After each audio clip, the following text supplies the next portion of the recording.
Welcome back to another episode of Ace Attorney. I got my apple juice. I don't know if it's frozen or not. Let me check.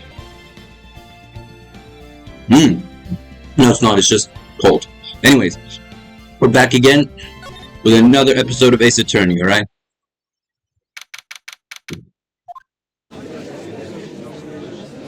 Why the hell am I here? I already did this. What? Wait, never mind. I'm wrong. I haven't done this. Okay, I quickly checked my last video, but no. Okay, because I played for 2 hours last. The court is now in session for the trial of Mr. Miles Edgeworth. The defense is ready, Your Honor. Very well. Apparently, the prosecution is also ready. Who is the judge here anyway?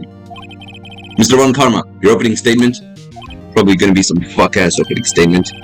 Oh, or no opening statement. Shit. Alright. Very well, no opening statement, so... Not so fast, Judge. I was taking a meaningful pause before speaking. Right, of course. A prediction. Today's trial will end 3 minutes from now. Order! Order! Mr. Von Karma, what is the meaning of your statement just now? He just objected the judge, bro. Who is this man? And what the fuck is his motive? Bah, what's your question? Everything. It'll be over in 3 minutes. We have no time to waste. I'll call my witness now. Right. I'll call my witness. My decisive witness to the stand. Is that mysterious boat shop owner? Witness, state your profession.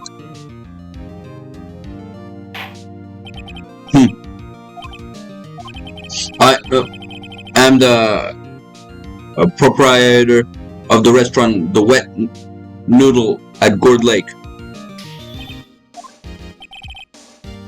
And I also rent boats. The night of the incident, you were in the boat rental shop, correct? Yep, I was. Please testify. Wait a second. We still haven't heard who this old guy is.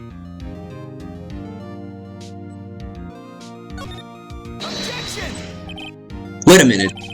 The witness hasn't stated his name yet. Because I did not ask him, Mr. Wright. I predicted this trial will end in 3 minutes. Stop asking trivial questions and cooperate. Yeah, right. The witness will state his name.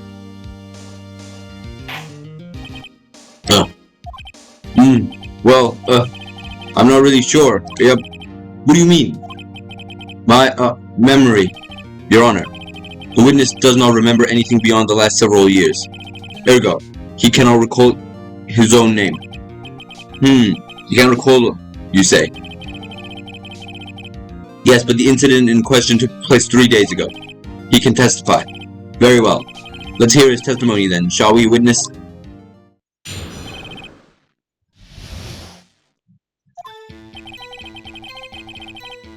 It was the night of the 24th, just after midnight. Yep. I was in the restaurant, where I rent boats, as usual. Then I heard a bang. Yep. When I looked out the window, I saw a boat just floating on the lake. Then I heard another bang. Just about then, the boat comes back to shore and a man walks by my window. Very well.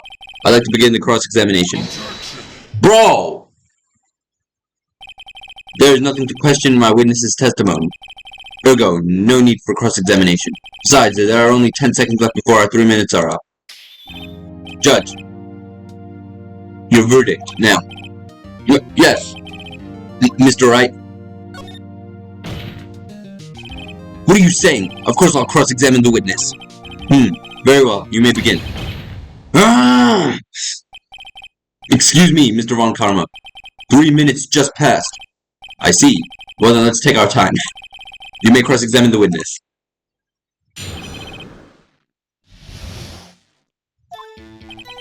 It was the night of the 24th, just after midnight. Yep. Okay. First of all, let's look at our evidence. 24th or 25th, okay.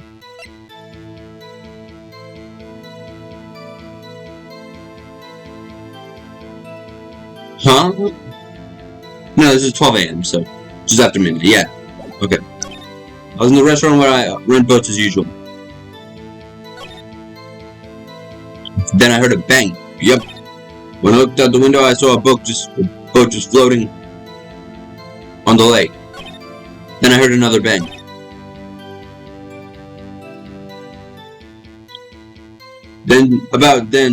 Just about then, a boat comes back to shore and a man walks by my window.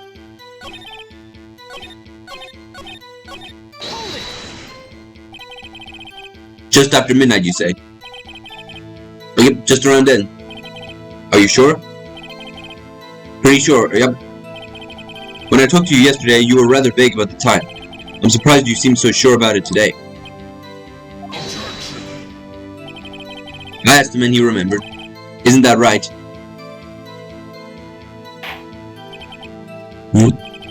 Don't glare at me like that. I remembered it clearly. I did. Yep. You see? Continue. I was in the restaurant where I rent boats as usual, yep. Is there anyone who can verify that? Well, I guess Polly could. That's not good enough for a court of law. Mr. Wright, exactly what's not good enough?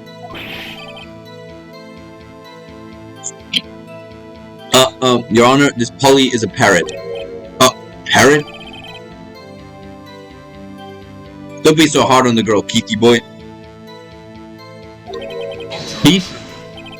The prosecution concedes that we cannot prove the witness was in the shop. Witness, please continue.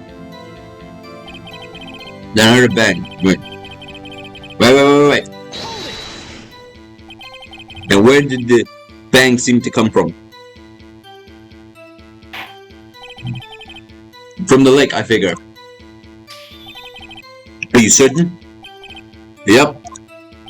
Good. Continue. I looked out the window, I saw a boat just floating on the lake. Was there someone in the boat? It was pretty far out there. I couldn't see clearly. But I figure there was 2 men out there. Yep. But you couldn't see them clearly. Yep. At the time, that is. At the time. Then I heard another bang. So you heard 2 gunshots total. Yep. That's what Lotta said in her testimony yesterday. Just about then, the boat comes back to shore and a man walks by my window. By your window? Oh, yep, by my window. Right outside the window of my little shack. And could you see that man's face? Well, the fog was pretty darn thick, but he was right there in front of me. I saw him. This is a rather important detail. Please add it to your testimony. I have a bad feeling about this. That man was the defendant. He was saying, I can't believe he's dead. Are you sure? Uh-oh. Dad! Dead certain, Keith. He said, I can't believe he's dead, as he was walking by too. Witness, are you sure that the person you saw was Miles Edgeworth? It was him! That Edgeworth boy! Oh. This sounds like decisive evidence indeed. I see no room for doubt. Von Karma. He's lured me into a cross-examining so he could set me up for a fall. Nick, I don't like the way things are going here. Everyone in the courtroom is glaring at us. I better act quick or this trial is going to be over.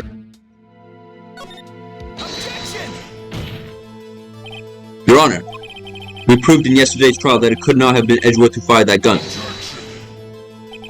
Mr. Wright, are you referring to the fingerprints from Edgeworth's right hand found on the gun? And the photograph showing the man firing with his left hand? Exactly. That is easily explainable. He could have wiped his prints after he fired. You are ignoring the truth of the matter here. Everything in this witness's testimony is true. The judge is lost in thought. What should I do? Objection! Your Honor, this witness claims that Edgeworth said, I can't believe he's dead. But this word is all we have.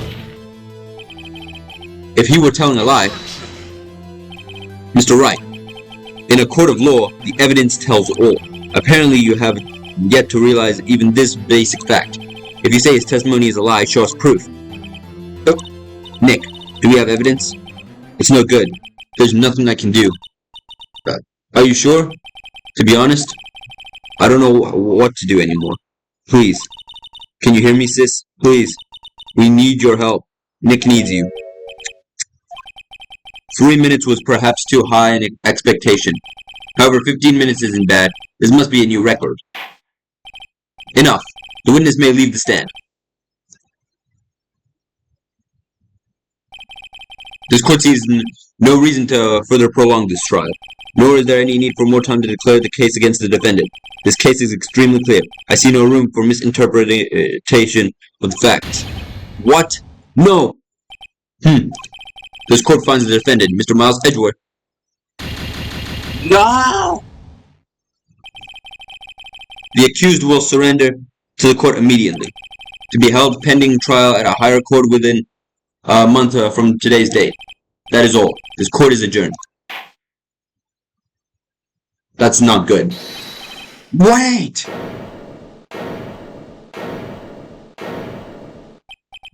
Who was that just now? Me.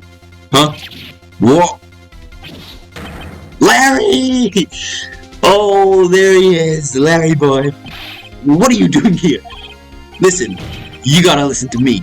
I was there in the park the night of the murder. I wasn't sure about it until just yesterday. But today I remembered it. Remembered what? The gunshot. I heard it too. Order. What is the meaning of this? The verdict has been decided. I call for an adjournment. One moment, Mr. Von Karma. So you say you heard a gunshot? Yeah, I did. A gunshot. That's right. That night. I was sitting here in the audience listening to the testimony. Then I realized something he said was different from what I remember. Anyhow, I can't just sit here and let you call Edgy a murderer. It's just not right. I'll testify. Let me testify. Order. Order. Well, this is the first time something has happened like this in my court. I'm not quite sure how to proceed. Judge, you've already given your decision. The trial is over. Nick, this is it. Larry's given us a final chance at this. She's right. If only it wasn't Larry. He could make things even worse. Mr. Edgeworth was just declared guilty, Nick. It doesn't get any worse. You're right. Okay. Your Honor, if there's another witness, it is our duty to hear him speak. Right here, right now. A waste of time. The verdict cannot be overturned. Allow me to speak my opinion.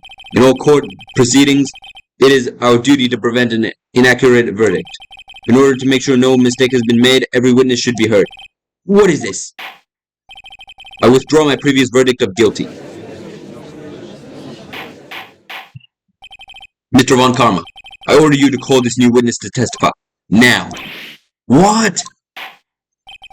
The court will adjourn for a 5-minute recess. After that, we will hear this new witness. Court is adjourned. God damn, Larry. Alright. Shit, I didn't expect that. Woo! That was too close. Sorry to keep you on the edge of your seat like that, Edgeworth. I've seen worse. Yeah, right. Edgeworth, you're sweating bullets. I just wonder what Larry plans to say in there. Larry was at the lake that night. Yes. He said he went looking for the Steel Samurai balloon that flew into the lake. Alright. And he found the balloon in the air tank that night. Yeah. Hey, Edgeworth. Huh? You say something right? Yeah, a lot of things. You seem out of it. What's wrong? It's nothing. Mr. Edgeworth, there's something I've been meaning to ask you. What's that? Why are your fingerprints on the murder weapon? Oh.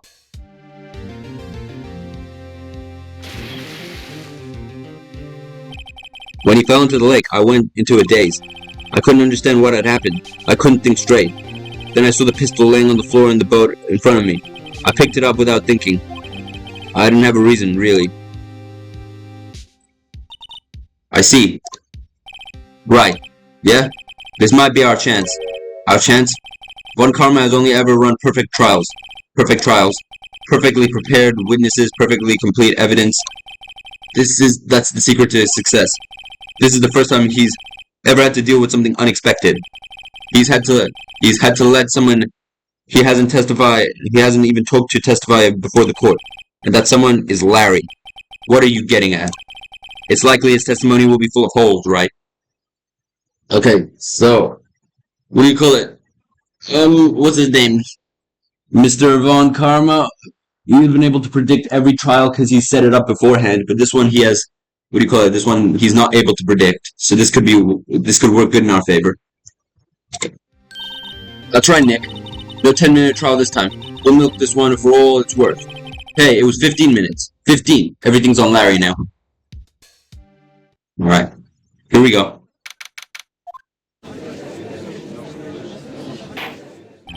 Court is now back in session. Witness, please testify to the court about everything that you saw on the night of December 24th. Right, leave it to me.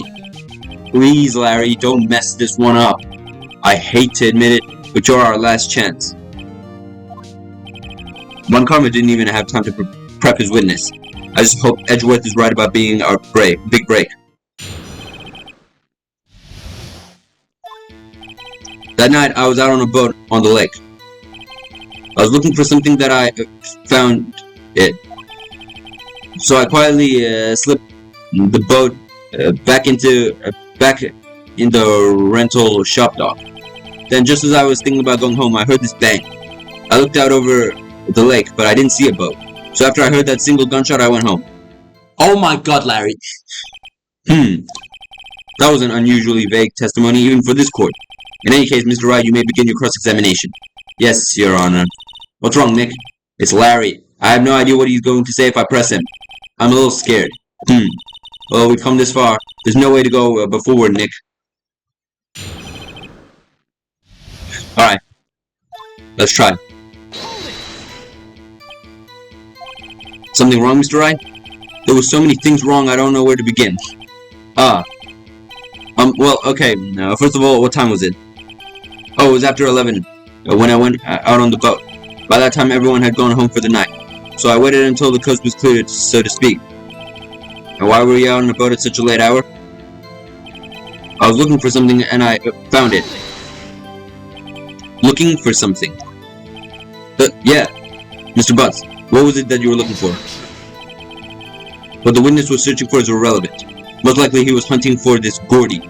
That's surprisingly close to the truth, in a sense. This is all irrelevant. Let's get it over with. So I quietly slipped the boat back in the rental shop dock. Around what time was that? Well, let's see. I figure I was out searching for about an hour. I guess it was around 12 o'clock, yeah? That's correct, I think. Yeah, 12:15. So, you're not sure? Hey, don't give me that face. I'm not some sort of human sundial, okay? People use watches these days, Larry. Then, just as I was thinking about going home, I heard this bang. Where did the sound come from? Yeah, well, I wasn't too sure about that. I looked around, you know. Did you look at the lake? Yeah, I looked. I looked out over the lake, but I didn't see a boat. Wasn't there a boat on the lake? Order! Well, Mr. Butts? Whoa. Everybody just calm down, okay? I mean, it was real foggy that night. I'm not sure whether there was a boat out there or not. Oh, okay, no problem. That's just the most important part of this case. So after I heard that single gunshot, I went home. So you only heard one bang, correct? Yeah. Huh? Well, Nick? It was a pretty wishy-washy testimony, wasn't it? I guess I should start working on the contradictions. Sorry. I wish I could be more helpful. I wish I could call my sister. That part's correct. That part's correct. This part's probably correct. That part is weird.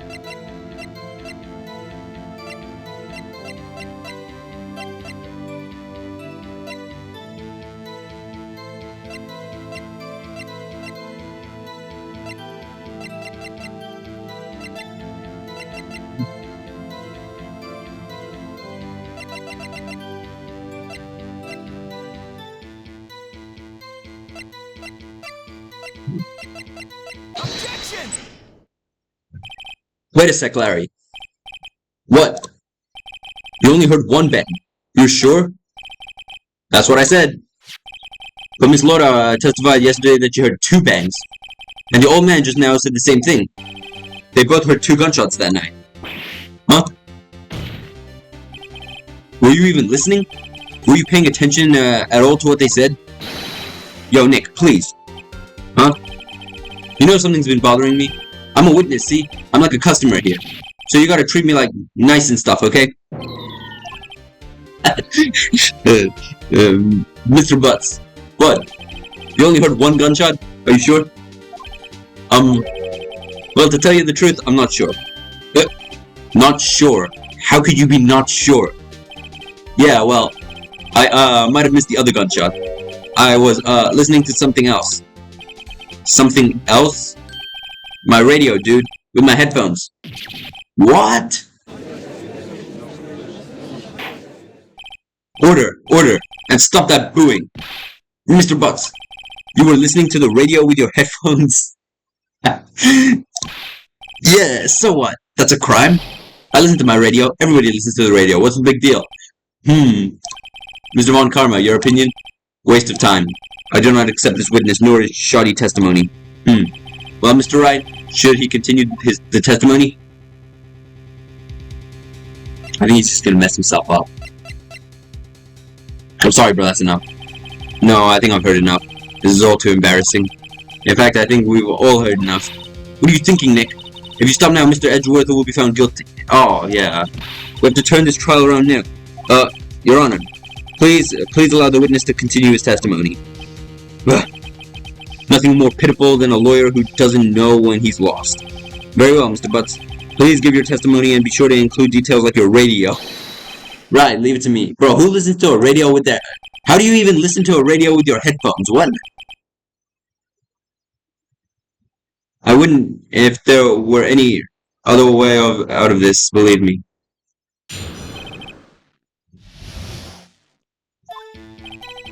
It's lonely being alone on Christmas Eve. That's why I was listening to an old request show on the radio, see? I was listening to it real booming loud, like, but I'm sure I heard that gunshot. I remember exactly what the DJ was saying when I heard it too. You were listening to your radio at a high volume. Yeah, what's the big problem? Can a man listen to his radio in peace? Isn't this a free country? I truly believe Larry has no idea what the problem here is. Judge, can you believe a word this witness says? What he heard was probably nothing more than a drum beat from the radio. True enough, it is difficult to believe this testimony. Wait, Your Honor. The witness said he remembers exactly what the DJ said when he heard the gunshot. Excuse me? DJ? An announcer. The guy who says things on the radio. Anyway. What this means is, when he heard the sound playing, no music was playing. The DJ only talks between songs, so he could have heard the gunshot from delay. I'd like to cross-examine the witness, Your Honor. Very well, Mr. Wright. I can't believe I'm continuing this charade. Larry, please get your shit together. It's lonely being alone on Christmas Eve. So you turned out on the radio. Right. I just wanted to hear someone's voice, you know? You don't know what it's like out there, alone, on Christmas Eve, alone. I shouldn't have said anything. That's why I was listening to an old request show on the radio, see? Do you by chance remember the name of the program you were listening to? This has nothing to do with the case, Your Honor. Objection sustained. The witness was listening to the radio. That is all we need to know. Tell us, Mr. Butts, how loud was the radio set to that night? I was listening to it real booming loud, like...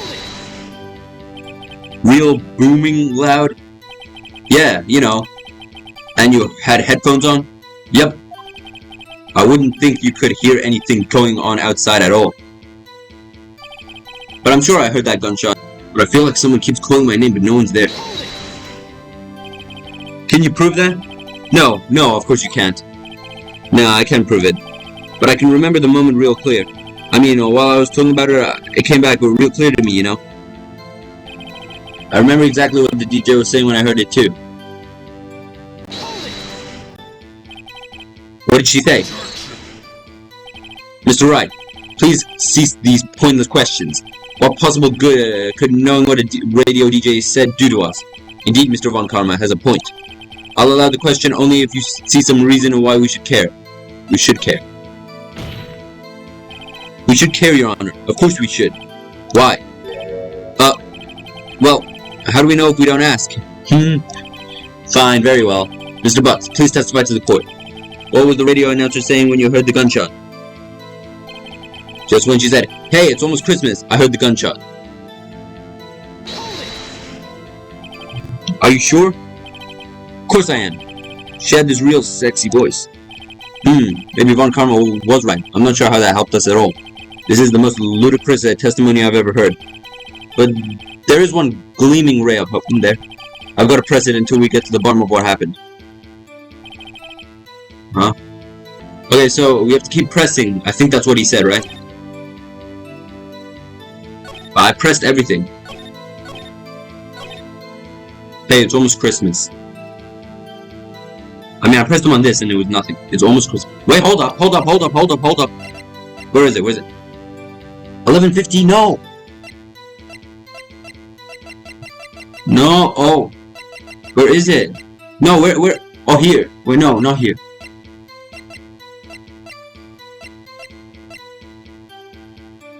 Is it this?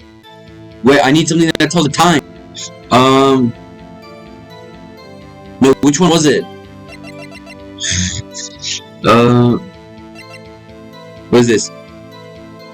Just after midnight on 12:25. He says it's almost Christmas, right? I mean, that depends if the radio he was listening to was live or not, or in a different country, but yeah, it wouldn't have been in a different country, right? It's a radio. It would have been playing locally. I'm assuming that what happened... He says it's almost Christmas, but Laura said she heard 2 gunshots just after midnight on 12:25. What do you call it? If he's saying that it's almost Christmas, then that contradicts what this says. Objection! Larry, are you absolutely sure what you're saying is correct? Huh? What's with that face? You look scary, dude. Hey, if you're trying to scare me, you know better that I don't scare that easy. Is something the matter, Mr. Wright? Your Honor, did you hear what the witness just said? The DJ said, "Hey, it's almost Christmas," when he heard that gunshot. Indeed, and almost Christmas means it wasn't Christmas. That's where that iconic line comes from. I've heard that line before. Do you realize what this means? When he heard the gunshot, it was still Christmas Eve. That would seem to be the case, yes. But it contradicts the 2 testimonies that we've heard so far, Your Honor. Both Miss Hart and the old man said it was after midnight when they heard the shots. In other words, when they heard the gunshots, it was already Christmas. There's a clear contradiction, Your Honor. Order! What does this mean? The 2 prior witnesses heard gunshots after midnight. However, this witness says he heard a gunshot before midnight. Judge, the answer is simple. The current witness is plainly mistaken. Just look at him. Suspicious. What? Well, Mr. Wright, what do you think about Mr. Butt's claim that he heard the gunshot before midnight? I think he's right. Larry's not mistaken, Your Honor. He heard that gunshot before midnight. Intriguing. I'm assuming you have the evidence for this wild claim? Show me the evidence there was a gunshot before midnight. This. Look at this photograph. It was taken by our witness yesterday, Miss Laura Hart, when her automatic camera... The timestamp on the photo reads December 24th, 11:50 p.m. Oh. But there's nothing on the lake in this picture. Your Honor, the real issue here is not why nothing is shown on this photograph. It was why this photograph exists at all. What do you mean? Your Honor, this photograph was taken by an automatic camera. That camera was said to go off in response to loud noises. Correct. There was a loud noise on the lake at 11:50 p.m. That is why this photograph was taken. In other words, when Larry heard that gunshot, it was most definitely still Christmas Eve. Indeed, it would seem that is the case. Then where does this leave us? Mr. Hart testified that she heard the gunshots after midnight. Are you claiming she was mistaken? Not at all, Your Honor. It was the fact that the camera is also triggered 15 minutes after midnight. Your Honor, the night there were 2 sets of gunshots. with a 25-minute pause between them. Why would this be? Don't be fooled, Judge. That camera was set to respond to loud noises, yes? There is no proof that the loud noise at 11:50 was a gunshot. Why? The witness could have sneezed, triggering the camera. Hey, my nose was clear that night, man. Clear. Well, Mr. Wright, there's no turning back now. Can you prove that the loud noise at 11:50 p.m. was indeed a gunshot? Please show the court evidence if you have any. Oh, I actually don't have any.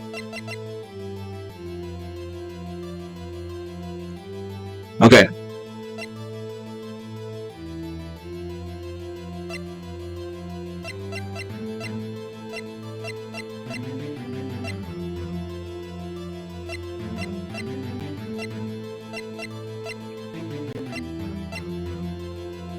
This. Mr. Wright, is that a smirk I see? Your Honor, sorry, I wasn't really sure about this evidence. Don't show the evidence you aren't confident in, Mr. Wright. Okay, my bad. I'll ask you again. Can you prove the loud noise at 11:50 p.m. was indeed a gunshot? Alright, wait. Please show the court evidence if you have any. Oh, I almost clicked the wrong thing. Alright, so... It's not... I thought it was the Autosphere report because it said sometime on the 24th or 25th. Three times? I mean, if there was a shot in between the 25 minutes, I guess... No, but they heard 2 shots. Fuck it. This is my evidence. The murder weapon? Something about this pistol was bothering me, Your Honor. Both of the witnesses who testified yesterday heard 2 gunshots. However, the murder weapon was fired 3 times. When, then, was the last shot fired? Only now have I realized the truth. The 3rd shot was the shot Larry heard just before midnight. Wait, what? Order. That would make sense of the evidence we've seen so far. However, this leaves me wondering exactly what did happen that night on the lake. Exactly. If this is true, there were 2 sets of gunshots separated by 25 minutes. One at 11:50, another at 15 minutes after midnight. Why, I ask you? Why? Uh-oh, I'd rather think of something quick. Wait a second. Gunshots separated by 25 minutes. Ah! What's wrong, Nick? I have it. Huh? Remember the case with the Steel Samurai? Huh? Yeah, of course I remember. The murderer in this case had the same idea as the murderer in that case. What do you mean? Maya? Yes?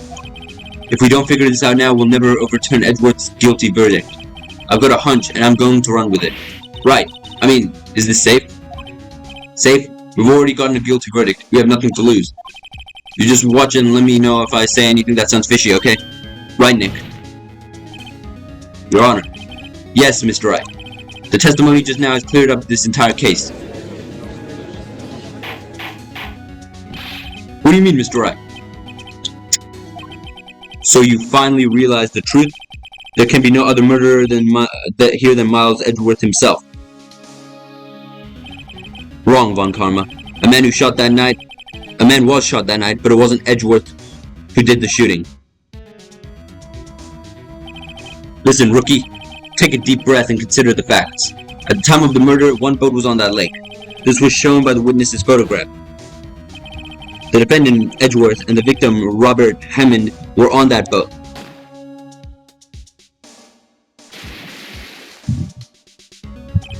There was a gunshot fired on that boat and Robert Hammond fell into the lake. The distance of the shooting was 1 meter. It couldn't have been a suicide. Well, the guilty party has to be another man on that boat. I admit, it is hard to imagine any other possibility. Yes, but this assumes that the victim was shot at 25 minutes after midnight. What do you mean by that, Mr. Wright? We have a photographic evidence of the time of the shooting. The timestamp on the photo says 12:15. But Larry heard a gunshot 25 minutes before that. Robert Hammond was killed then, 25 minutes before the shot on the lake. That's the only way Edgeworth could be innocent. Mr. Wright, are you quite mad? Explain who the 2 men on the boat are. Edgeworth and the murderer. Edgeworth and Hammond. This? Miles Edgeworth and Robert Hammond. Yes, I believe you are mad. That is exactly what I've been telling this court this whole time. You're agreeing with me. And yet, what did you just say? That Robert Hammond had been killed 25 minutes before the shot on the boat? Yes, that's what I said. I was just testing you, Von Karma. Mr. Wright, your client has already been declared guilty once. I'm gonna have to penalize you for this foolishness. No! Bah, I'll ask you again. Explain who the two men on the boat are. The murderer and Hammond. No, Edgeworth is on the boat, so Edgeworth and the murderer. Of course, it was Edgeworth and the murderer. After the murderer killed Robert Hammond at 12:50, he assumed the guise of Mr. Hammond and met Edgeworth. What? Are you serious? Yes, Edgeworth won't tell us why he went to the lake that night. However, I have a hunch. That night, Robert Hammond called Edgeworth to the lake. Now, Edgeworth didn't know Robert Hammond's face that well. That's why he didn't suspect anything when the murderer took Robert Hammond's place. I'm not sure what to make of all this. Ludicrous. Mr. Wright, tell us the name of the murderer then. The murderer's name. Right, it's not. It can't be Loda Hart. I don't know. Actually, I don't know the murderer's name. You don't know. But again, you waste my time. I don't know because he never told us. The murderer is the caretaker of the boat shop, that old man. Oh, the boat shop owner is the killer? At 11:50, he was the one who killed Robert Hammond. The caretaker of the boat shop? Where did he do this? There weren't any boats on the lake then. Why would he have to go all the way out the lake just to shoot someone? May I suggest that the real scene of the crime was not on the boat? What? Well then, where did the murder take place? Show the judge where the murder really took place. So what? This is the boat shop. This is the sea where this happened. Well, it would have had to be the boat shop, right? Here, of course, the boat shop where he lives. That way he can meet the victim without anyone seeing. Do you have proof that the boat shop was the scene of the crime? Recall Larry's testimony if you will.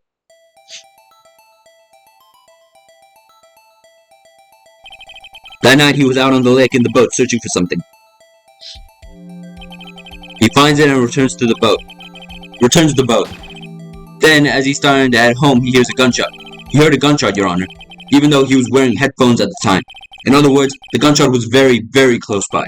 And where would that be if he had just returned the boat? The boat shop. Mr. Wright, what happened that night on Gourd Lake? Please tell the court from the beginning. Yes, Your Honor. Nick, are you sure about this? Not really. But I think if I start at the very beginning, and I take it slow, I might be able to figure this out.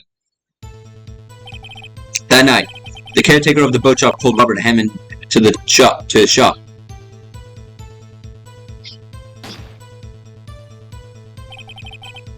This was around 11:50. That was when the gunshot that Larry heard was fired. After that, the caretaker put on Robert Hammond's coat. It became Robert Hammond.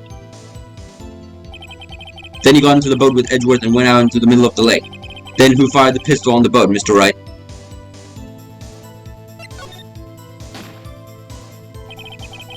Of course it was the murderer who shot the pistol. He shot twice. Both missed Edgeworth on purpose. Wait a minute. Yes?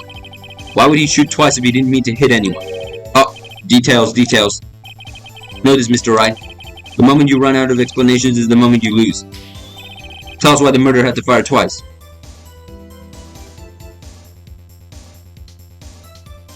Because the first two shots missed. Because the first shot missed. To create a witness. To create a witness?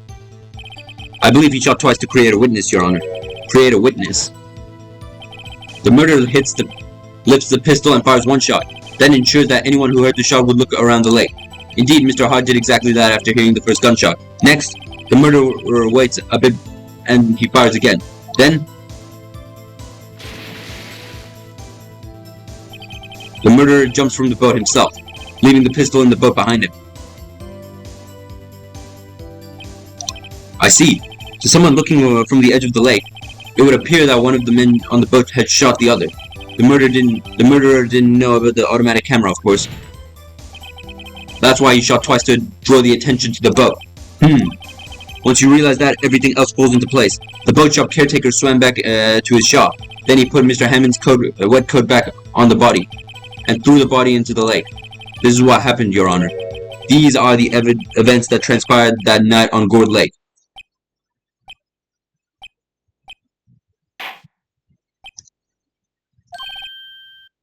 Bailiff, bring out the witness from before. The boat shop caretaker, quickly. Oh, snap.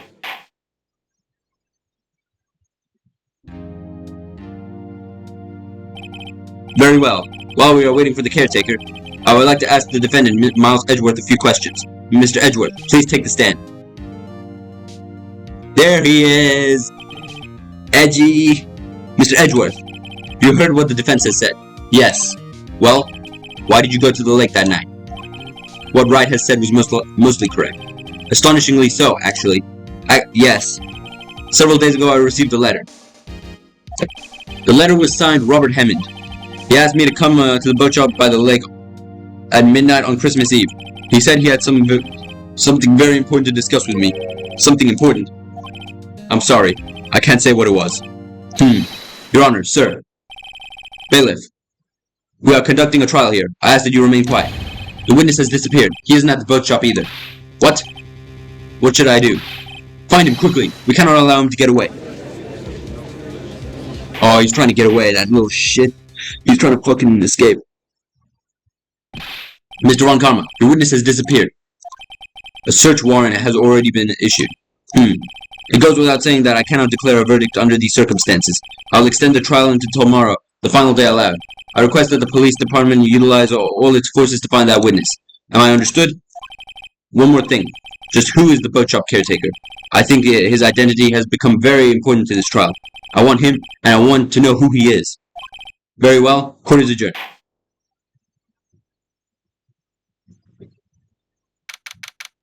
God damn. Alright.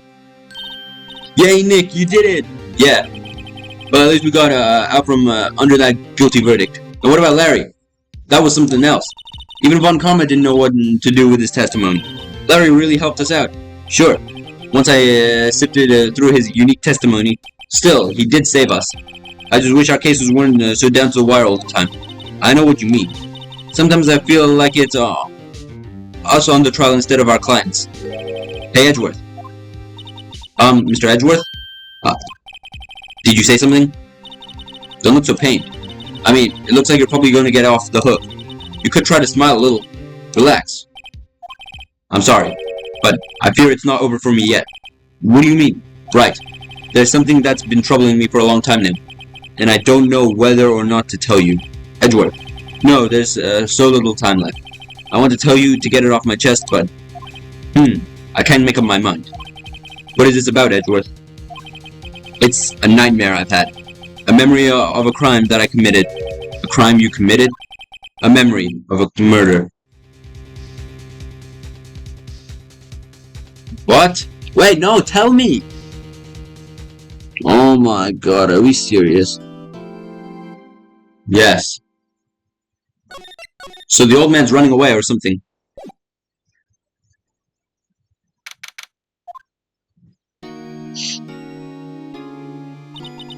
What was Mr. Edgeworth talking about?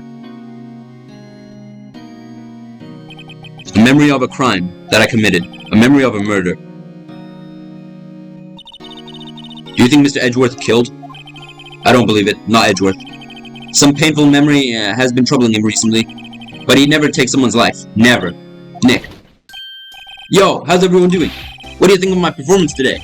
I had him swooning in the aisles, huh, Maya? Swooning? Me? Oh yes. I do remember feeling faint. Right on. Tell me the truth. It was like love at first sight, right? Right, Nick? Huh? Me? Well, maybe my heart skipped a beat or two. I think you can do better than that. Come on. I saved Edgeworth in there, dude. Edgy. You guys should be bowing before me, yeah? Bow before your hero. No. Larry, You really helped out in the trial today. You did. If you weren't there, Larry, I'm sure Mr. Edgeworth would have been found guilty. But seriously, Nick, the bookshop caretaker guy is pretty suspicious. But Edgy ain't off the hook yet. Way to spoil the mood, Larry. Hey, I'm just a guy sitting in the audience, you know.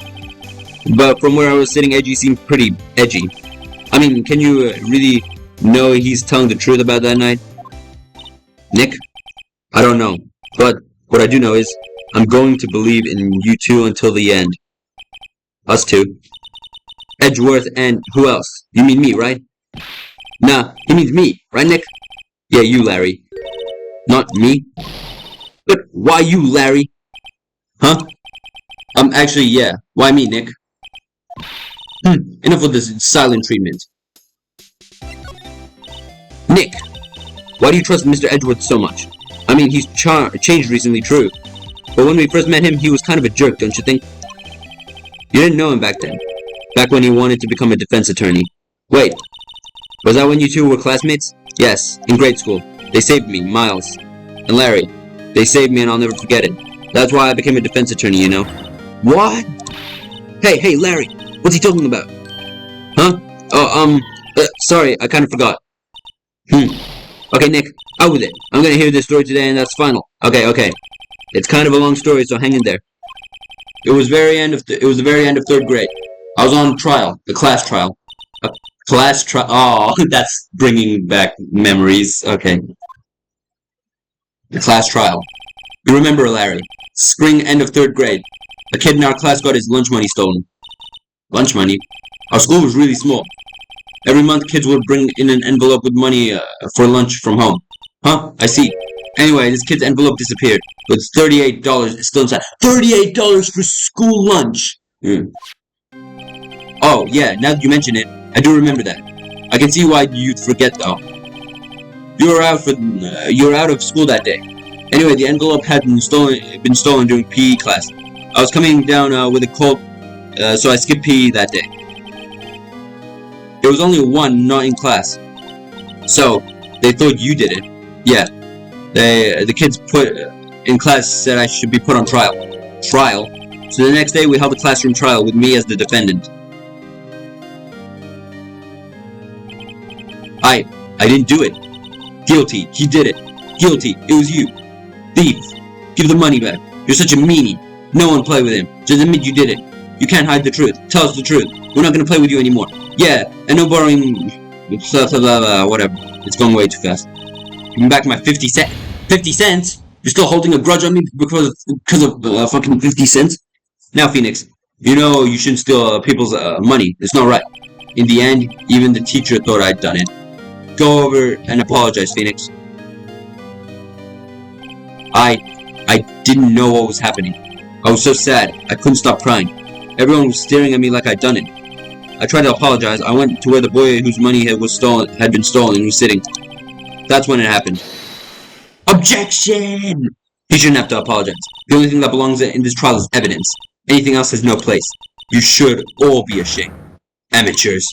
Miles? God damn. It wasn't you who stole the money, was it? No? Then you shouldn't apologize. Everyone's been shouting you did it, but no one has any proof. That is why, Your Honor, this boy is innocent.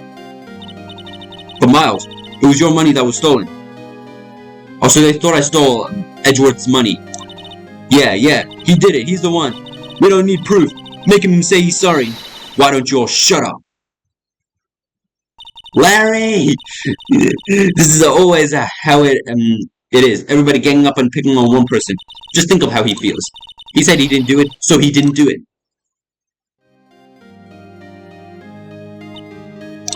Very well. I will replace the money myself. This class trial is over. That's how it happened. After that, the three of us were the best of friends. Wow, I had no idea. Yeah, I had no idea either. I mean, I forgot. That's when I learned what it meant to be alone. Totally alone without a friend in the world. You did a good thing, Larry. Yeah, well, I was just lucky that I took the day off from school. Bro, he did the exact same thing right now. For Edgeworth. If I'd been there, they would have thought I'd done it. So I took it kind of personally, see? When something smells, it's usually the butts. Anyway, Edgeworth, and I talked about after the class trial. That's when I heard his father was a defense attorney. I remember his eyes would shine when he talked about his father. I'm going to become a defense attorney, just like my father. A famous defense attorney, and then he became a prosecutioner instead. Then a few months later, he suddenly transferred to another school. The DL6 incident. Right. I'm not sure, but the transfer probably had to do with his father's death. That's so sad. So the DL6 incident had something to do with him becoming a prosecutor? It was several years later when I heard Edgeworth's name again. There was an article about him in the newspaper. The headline was something like "Dark Suspicion of a Demon Attorney." Fabricating evidence, manipulating testimonies, covering up facts. The article said he'd do anything to get a guilty verdict. Anything. But why? What happened? I mean, that's not the Edgy I used to know at all. That's what I thought too. I tried to get in touch with him, I don't know how many times. He never replied. I guess he didn't want to see his old friends. I couldn't just drop it though. I wanted to meet him, to learn why he had become who he became. That's when I decided... Wait, you don't mean... That's why you became a defense attorney, to meet Edgeworth. If I was a defense attorney, I knew he'd have to meet me whether he wanted to or not. In court. Edgeworth believed in me and I believed in him. He's in pain, and no one's on his side. I'm the only one who knows the real Edgeworth. I'm the only one who can help him. Whoa, Nick!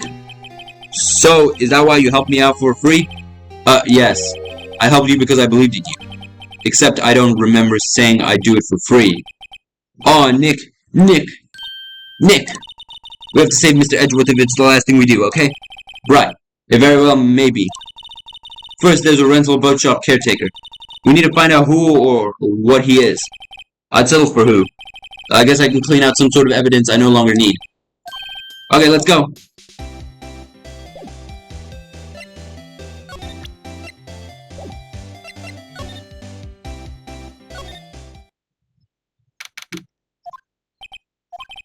You look as grim as always. I'm Mr. Edgeworth. I heard the story about the class trial. Class trial? What do you mean? You don't remember?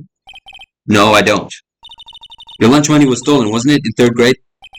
Lunch money? Oh, alright. Yes, I seem to remember something like that. Nick, I think you're the only one who really remembers. Well, it probably only really mattered to me anyway. Mr. Edgeworth didn't know. You know? The trial was the reason Nick became a defense attorney. Ridiculous. Gee, thanks. That said, it does sound like the kind of thing you'd do. You haven't changed a bit, have you, Wright? So simple. To a fault even. Well, maybe, yeah, but I think you changed too much, Edgeworth. Perhaps. Hey, Edgeworth. Why did you become a prosecutor anyway? You used to look up to your dad. You said you wanted to become to be a defense attorney, right? I couldn't let myself deny reality like you. What do you mean? My father was taken from me and you want me to defend criminals? I'm sorry, Wright, but I'm not that good of a person. One suspect was apprehended in your father's murder, right? Yes, that man trapped in the elevator with my father. His name was Yanni Yogi. He had to be the shooter, any way you look at it. What if Yanni Yogi is the boat shop owner? Yet, he was found innocent. The defense attorney got him off the hook. That would be Robert Hammond. God damn you, Hammond. On that day, 15 years ago, the 3 of us were trapped in the elevator for 5 hours. When we were rescued, we suffered oxygen deprivation. I had lost all memory of the murder. Lost your memory. Even now, I can't recall what happened in that elevator. That was the crux of Yogi's attorney's argument in court. He claimed Yanni Yogi had been not of sound mind due to the oxygen deprivation. Deprivation. What am I saying? Oh my god. Okay, deprivation. That's how you say it. Yogi was released due to a lack of evidence. Innocent. Bro, I can't read. What am I saying? That's when I changed my mind. I started to hate defense attorneys. What's your relationship with Von Karma? He's my teacher, and a man who deserves respect. No, he does not deserve no fucking respect. I learned everything I know from courtroom techniques from him. Even, forging evidence and manipulation. So he's like my sister was to you, Nick. He is a perfectionist in all things. In court, in his personal life, he is obsessed with doing everything perfectly. Perfectly, huh? In all the cases he has taken on, none were left unsolved. And not one suspect was declared innocent, ever. But that's... I know. It's possible that some of the suspects were indeed innocent. However, it is impossible for us to accurately determine that in every case. All Von Karman does is his job, to find the suspect guilty, perfectly. In any case, it's impossible to find a weakness in him. Should a weakness appear, he would do everything in his power to make it go away. Edgeworth? If what you're saying is true, you're headed for a guilty sentence tomorrow. He's right. Now's no time to praise the enemy, Mr. Edgeworth. It's a strange situation in which I find myself, I'll admit. No kidding.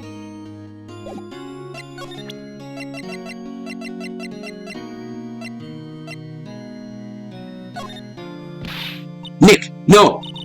That's the photo of his father, don't show him that. You're right. Now probably isn't a good time to dredge up those memories. My bad. What is it? Nothing. Huh?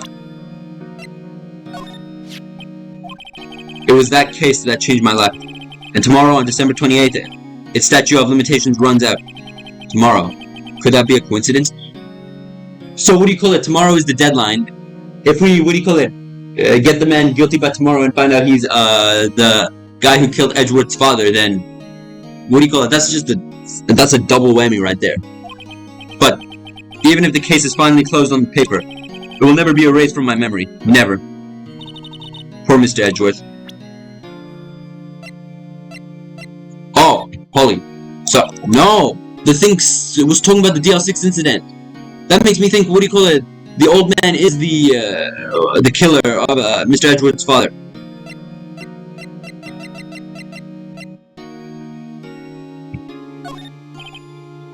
Why am I showing him everything, bro? Okay.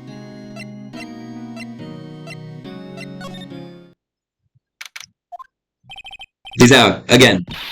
When does he work anyway? Now, don't be harsh. Guess we'll have to come back later. Okay, whatever.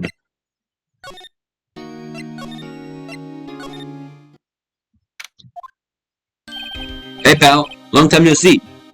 Oh, Detective Gumshoe. Close one today, eh? I got so worked up I snapped my tie in half. Sorry about that. No problem, pal. Thanks to you, we now know who really did it.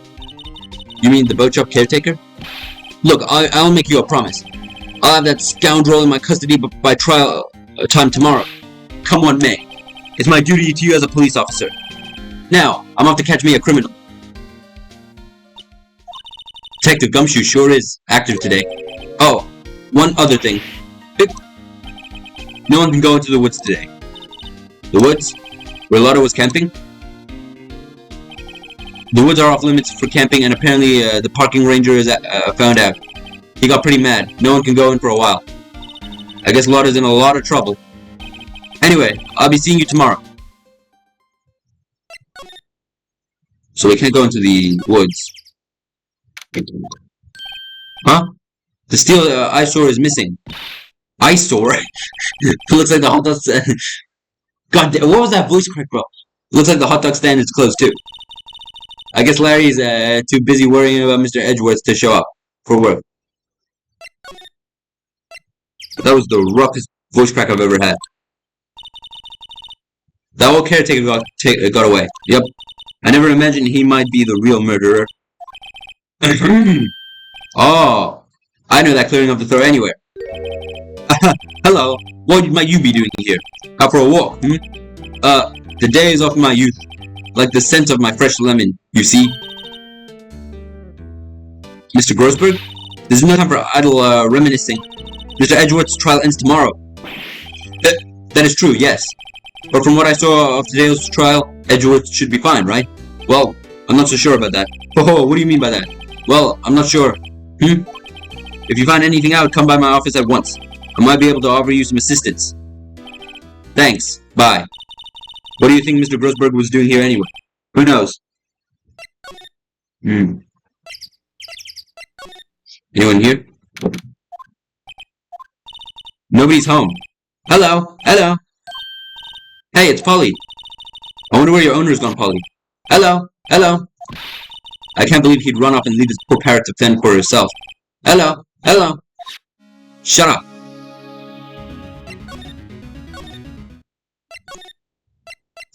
Okay. I didn't mean to go here. Looks like Detective Gumshoe hasn't gone back yet. Gumshoe, he won't be coming back today. Oh, really? He said there was some guy he had to arrest by tomorrow. The boat shop caretaker. He shouted something about catching him if it's the last thing I do, pal. Good luck, Gumshoe. I'm rooting for Gumshoe, bro.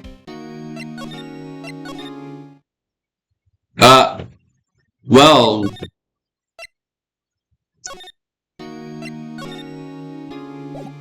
Don't think there's anything else, right? I've checked everything. Still nothing here.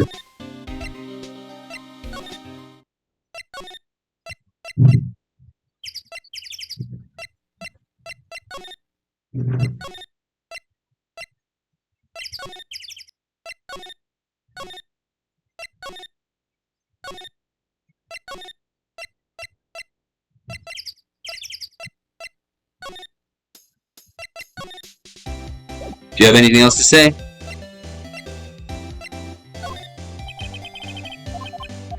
Okay, never mind. Nothing about that.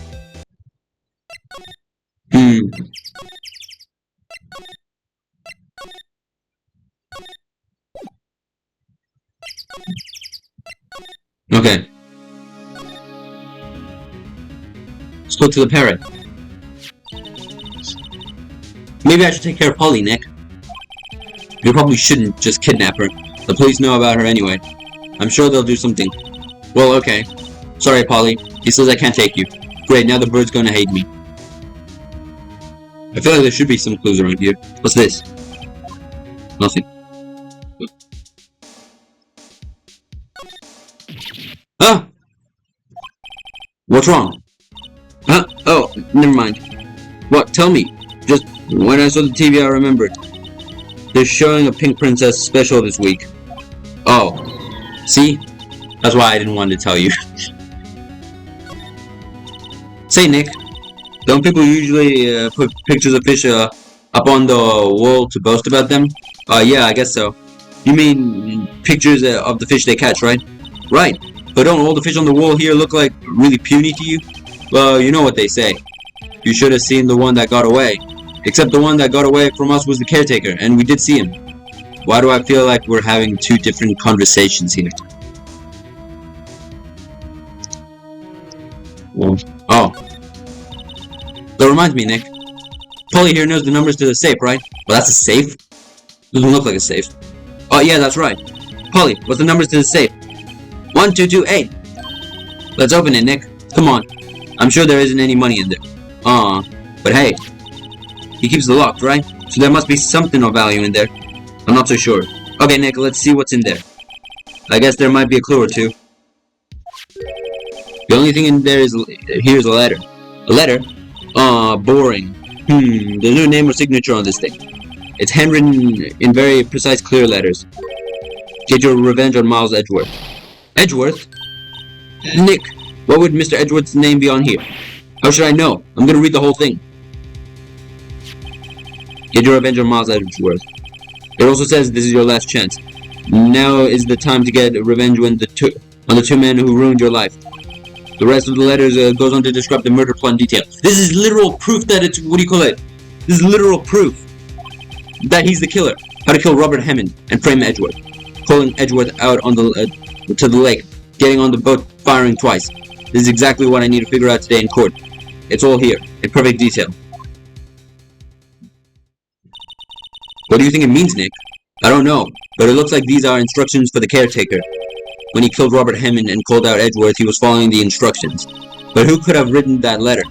And what does it mean to get revenge on Miles Edgeworth? Look, I don't know, okay? But one thing's for certain. This letter is an amazing clue. There's nothing left in the safe. I wonder why the caretaker didn't take the letter with him.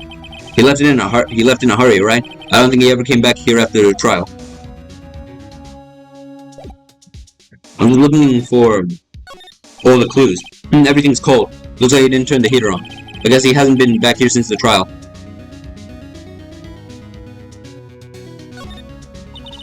It doesn't look like he used the kitchen much.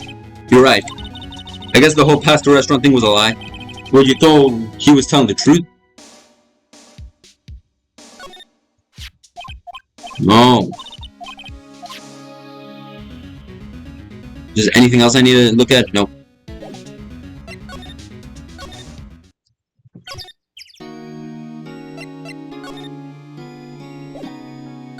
No, what? Stop. Edgeworth, you see this letter? This came out of this safe in the shack where the boat rental caretaker lives. I see.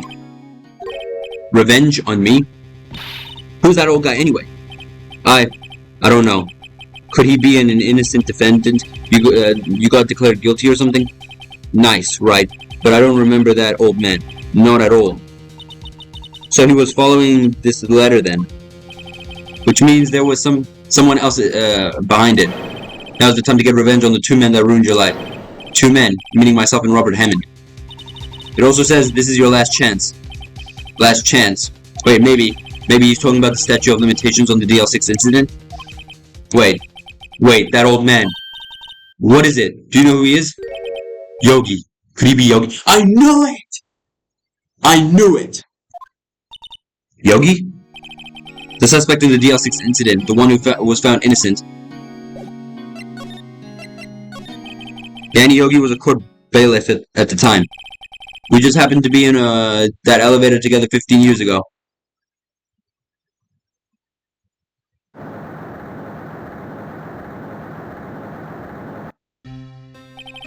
The quick was incredibly strong.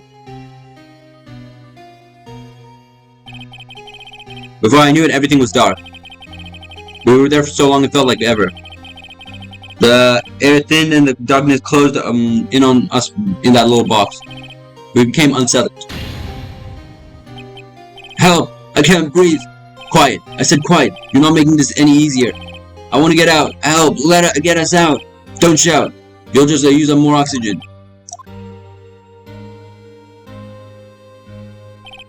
That's all I remember. When I came to, I was in a hospital bed, staring up at the ceiling. In court, Yanni Yogi's mental condition was called into question. They claimed the oxygen deprivation and stress had caused temporary insanity.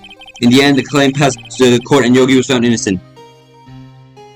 I got myself some more apple juice. In the end, the claim was passed to court and Yogi was found innocent, yeah. Huh? But isn't that strange? This letter tells him to get revenge on Edgeworth. Why would he want to take revenge on you? Right, yeah? There's something that's been troubling me these last few days. I didn't know whether or not I should tell you. You mean the nightmare? It's a nightmare I've had. A memory of a crime that I committed. Crime you committed. A memory of a murder.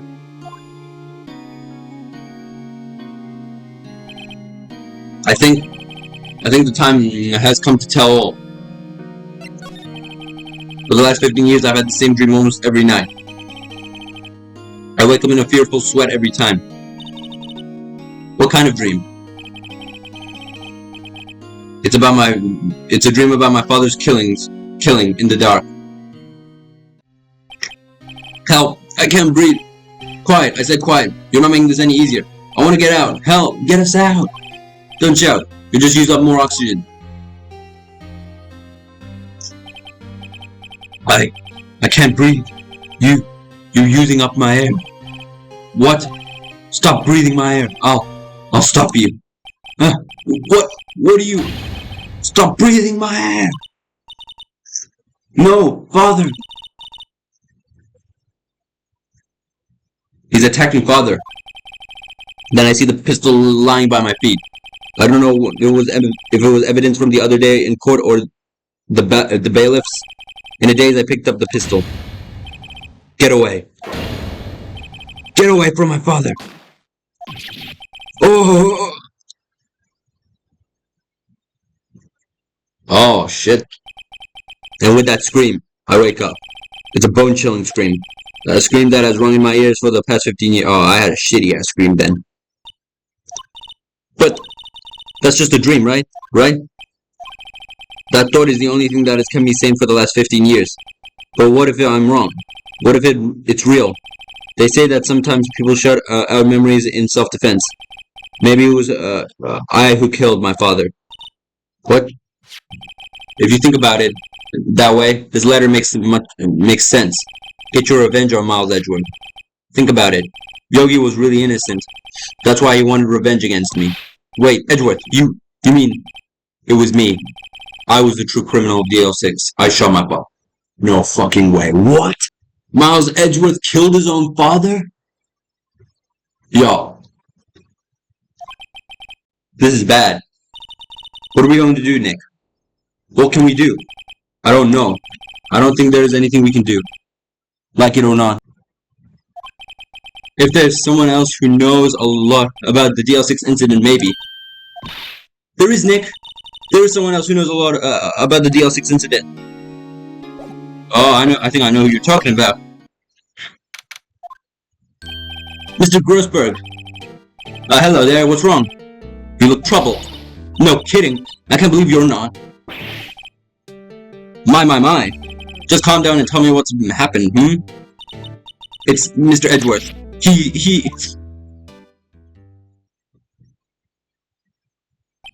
I see. So Edgeworth dreamt he shot his own father.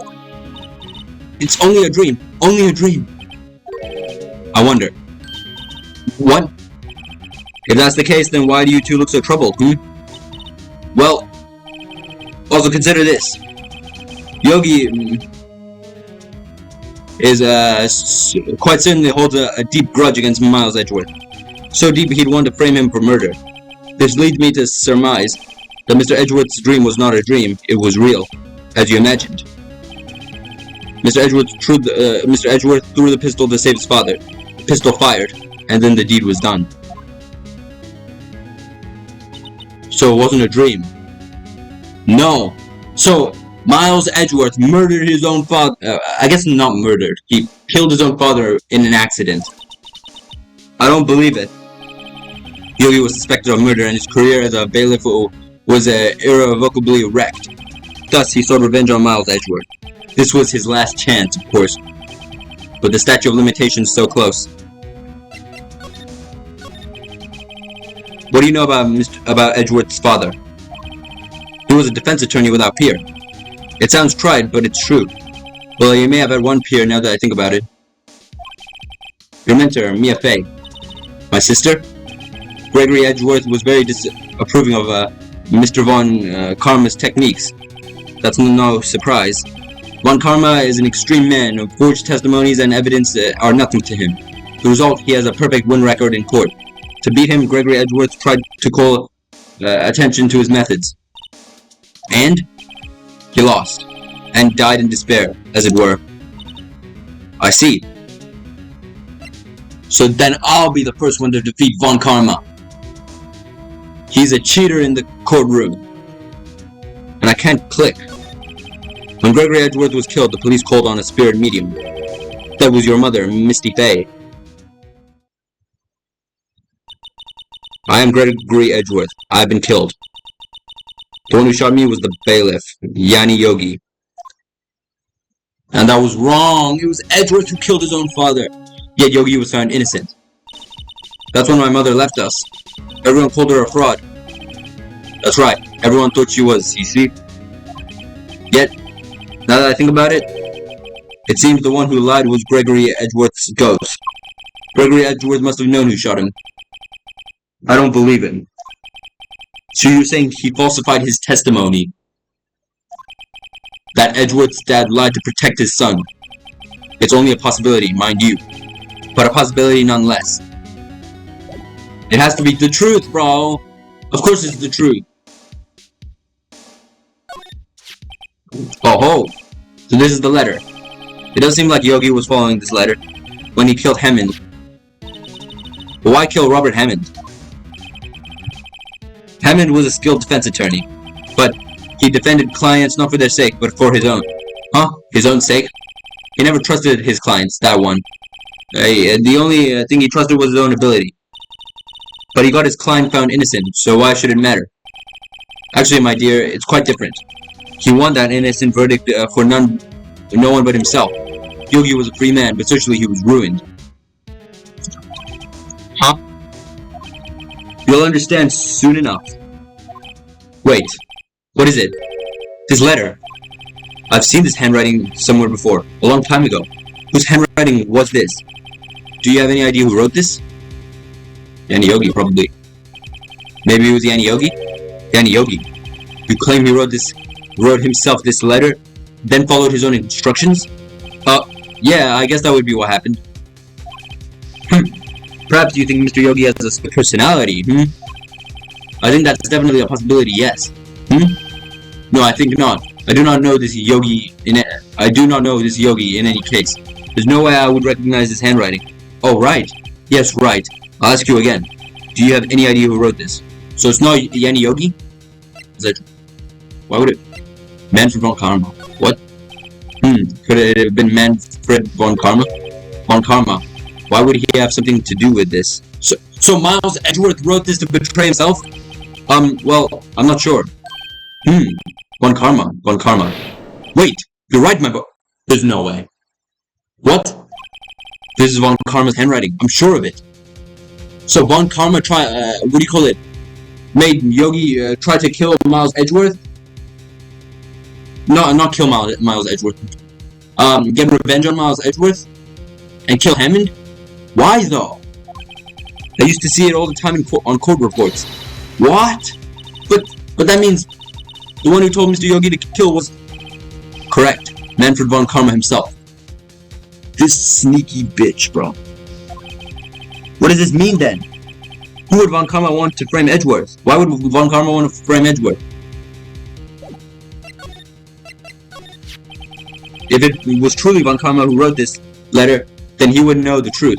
He would know that Miles Edgeworth had accidentally killed his own father. He'll say as much tomorrow in court, I should think.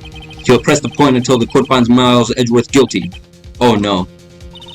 But how could von Karma know about Mr. Edgeworth's past like this? Even Mr. Edgeworth thought it was just a nightmare. That I do not know. Yet I do know that von Karma is both persistent and a perfectionist. He may be seeking to satisfy a grudge against Gregory Edgeworth by hurting his son. What do you mean? It was 15 years ago. Von Karma met Gregory Edgeworth in court, and von Karma did win. But he didn't make it through the trial unscared. Unscarred? What happened in the trial between Edgeworth's dad and von Karma? Von Karma got the guilty verdict he wanted. He won the trial, but Gregory Edgeworth accused von Karma of faulty evidence, and though he lost the trial, Mr. Edgeworth's accusation stood. Faulty evidence? It was the only penalty von Karma had ever received in his career as a prosecutor. Gregory Edgeworth dealt a blow to his perfect trial record. Wow. It must have been quite a shock for von Karma. Bro, and this same von Karma is the one who used to teach Miles Edgeworth. He took a vacation for several months, and after that, you see, a vacation. Yes, an unusual event for the man. That was the first and the last vacation he's taken in his many years of prosecuting. Really? He doesn't take vacations? Like, go to the sea or to the mountains. Don't tell me he's never been to Europe. You have strange ideas about vacations, Maya. In any case, that was the only time he took a vacation from work. I believe that penalty upset him quite a lot. Odd. If he wanted to keep a perfect record so badly, why would he take such a long vacation? What do we do, Nick? Von Karma is going to bring up DL6, you can bet on it. What if Mr. Edgeworth pleads guilty to DL6? I won't let him. Yes, Mr. Wright. I hate to say this, but even accidental murder is murder, you know that? I know that. I just believe in Edgeworth's innocence. So what, Edgeworth didn't kill his father or did? I'm so confused. I can't believe he'd kill someone. But Nick, it was an accident though. Mr. Edgeworth admits it himself. His father must have lied to protect him from beyond the grave. I don't care. I know he's not guilty. We just have to believe in him, Mr. Wright. If you say so, I suppose you could go check again. The police files might hold something of interest. Mr. Grossberg, thank you. I can promise anything. In fact, I think the chances of finding something are slim. I understand.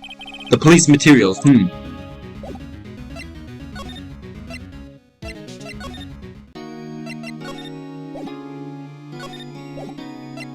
Okay.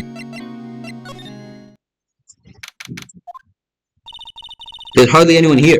Everyone must be out looking for the old guy, Yogi. Ah, it's you! I don't think Gumshoe will be coming back today.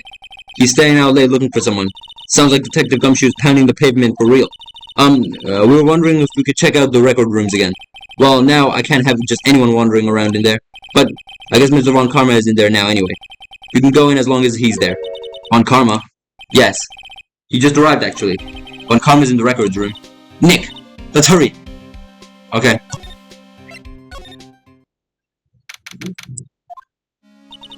Dusty as always. We were only here just yesterday. I'm sure they just haven't had time to clean it. What's wrong, Nick? Nothing. I just noticed that he isn't here. Von Karma. What the hell is this? Wait, no. I don't want to go there. Huh? One of the drawers here is opened. Someone must have been looking in it recently. The label says unsolved cases, evidence. Unsolved cases. Nick! The file for DL6. It's completely empty. What? What are you doing in here? Von Karma? You. How do you know my name? Huh? Have we met? Oh my god, this guy.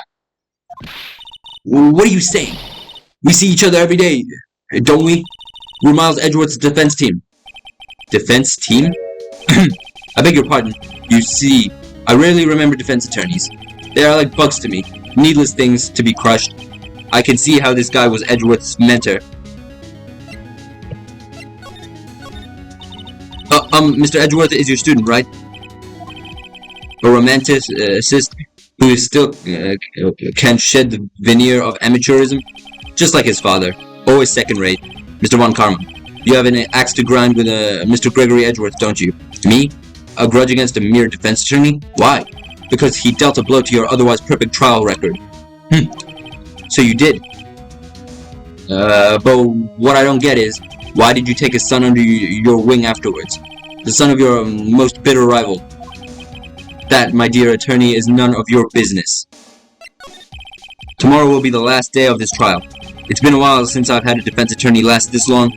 Still, you will lose in the end. Miles Edgeworth will admit his own guilt. His guilt of 15 years ago, you mean? You're quite the researcher. If you've done your homework so well, then certainly you must understand.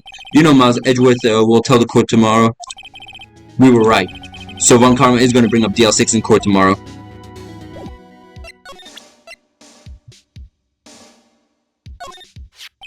Mr. Von Karma, have a look at this. This was you, wasn't it? You instructed Yanni Yogi to commit murder. Yanni Yogi? How many years has it been since I've heard him called by that name? He's a fool. I told him to burn it after he read it. So you admitted? You wrote Mr. Yogi this letter? Yes, my dear defense attorney. Thank you for taking the trouble to bring it to me. You've saved me from a lot of needless hassle. What? Nick, what is that thing? Huh? A stun gun? For self-defense, usually. Indeed. 600,000 volts will course through your body like a dog touching an electric fence. What? 600,000... Oh, don't worry. People don't die from it, usually. Now, give me the letter. No. No! Whoa! What are you... Nick, run! No, not Maya! Maya, out of my way. Bro, Maya tried to, what do you call it, save you and then you just...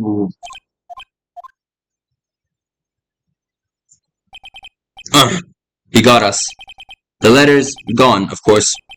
Bro, we needed that! And he took the DL6 evidence, all of it. Back to having no clues. Wait, Maya jumped first. Maya?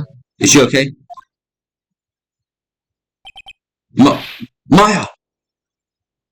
Oh, don't tell me, no. Maya, open your eyes. Maya! The letter. Did you take it? Huh? Oh, yeah. Are you okay? I couldn't stop him? I jumped as fast as I could, but one shot from that thing knocked me out cold. I'm useless. I'm no good as a lawyer or a medium. I can't even call my sister. Not even now when we need her the most. I wish I hadn't woken up at all. No. Maya! No. There has to be some way I can help her. I better do something about her self-confidence first. Maya. She's holding something. What is that? A bullet? DL6 incident evidence number 7 taken from the heart of Gregory Edgeworth. I remember. Von Karma was holding this when Maya jumped him. I'll prove it to you, Maya. You're most definitely not useless. I'll prove it to you in court tomorrow. Oh, I was just assaulted by Von Karma. Now I'm gonna hand him his ass. As revenge.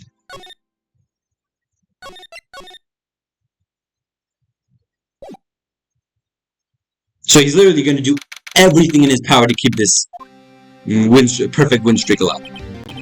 This is it, Judgment Day.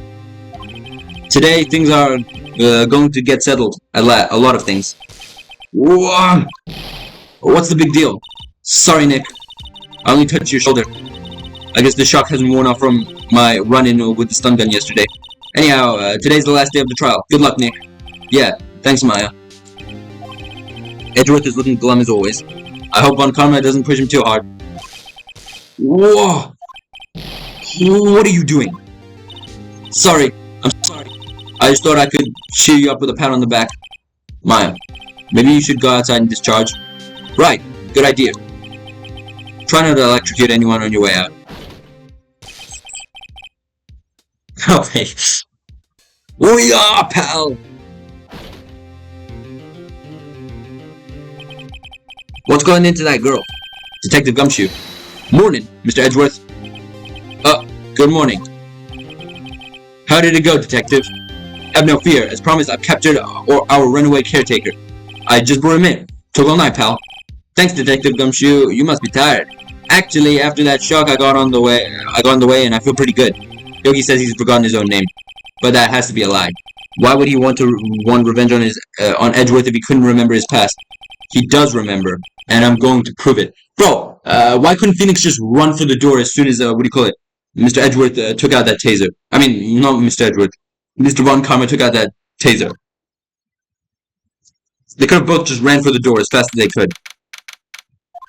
And he's an old man. They could have, there's no way he's fast enough. They could have just tackled him. Court is now in session for the trial of Mr. Miles Edgeworth. Actually, he would probably just get some excuse and get everyone on his side. The defense is ready, Your Honor. The prosecution is ready. Right, very well. We have reached the final day of our proceedings in this trial. I ask that the prosecution submit decisive evidence. Understood. Come on, don't be awed into silence by every little thing he says. Very well, Mr. Von Karma. Your opening statement? Right. Thanks to the Detective Gumshoe's efforts, the boat rental shop caretaker has been arrested. In yesterday's trial, the defense asserted that the caretaker was the murderer. However, the caretaker has yet to confirm this. I would like to ask the defense to cross-examine him as much as necessary. Very well. Please bring the witness into the courtroom. This guy. Ladies and gentlemen of the court, I believe you will remember our witness. He lives in the boat rental shop on the lake from where he witnessed the incident. In addition, he has currently lost his memory of his name and identity. Witness. Why did you run away yesterday? The witness was not running away, as he will now testify. I see. Very well, please begin your testimony.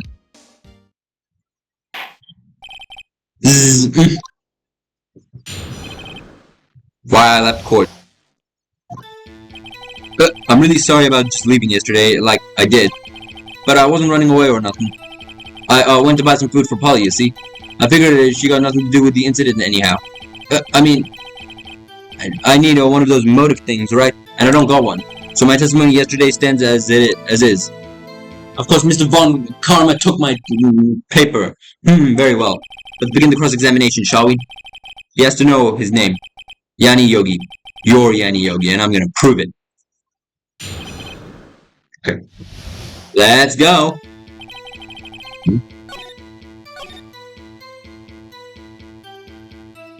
Hold it. Food?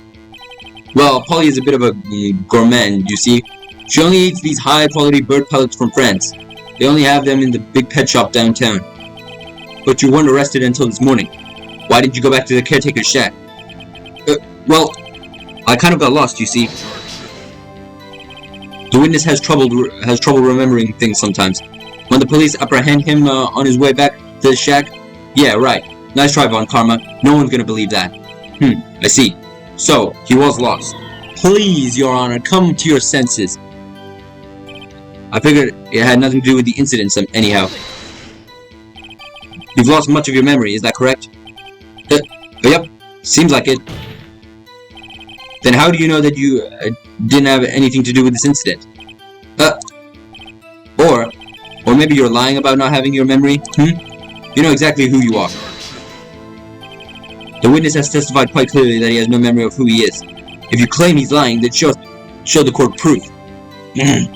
How am I supposed to prove what's going on in that old Codger's head? That's impossible. I'm glad you've come to your senses, Mr. Wright. Very well, witness, please continue.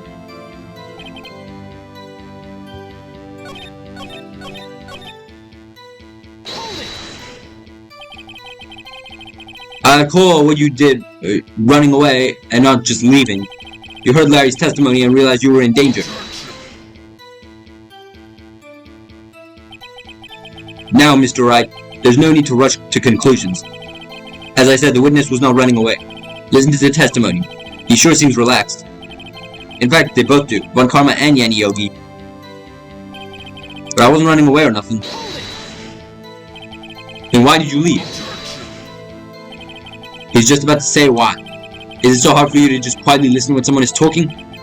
If I sat quietly, Edgeworth would be guilty in 3 minutes.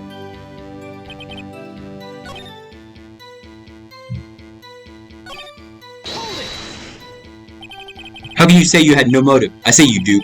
You had a grudge against against Edgeworth and the victim Robert Hammond. That's why you took revenge on them, right? Please don't make me repeat myself, Mr. Wright. His witness has no memory of anything beyond several years ago. He can't hold a grudge. It's impossible. I have to prove he's lying about his memory. Otherwise, it's going to be the same thing over and over until the trial ends. Might I say something, Mr. Wright? Yes, Your Honor. You've been saying the same thing now over and over. You've been calling the witnesses' memory of the past a lack of thereof into question. But does it really have anything to do with the current case?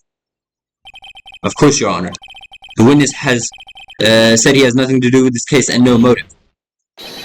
Both of these statements are lies. Order! Mr. Wright, there's a serious problem with your claim. Or are you saying you know who this witness is? Of course, Your Honor. Ho! No, this is interesting. I would like to know myself. So who is he? Don't play dumb, Von Karma. Mr. Wright, please tell us the witness's name. His name is Yanni Yogi, a former court bailiff. Yogi? That name seems familiar. Oh! Yanni Yogi? From the DL6 incident? It figures the judge would have heard of it. It was such a famous case. But, what does this mean? Your Honor, if this man is Mr. Yogi, then he has a clear motive.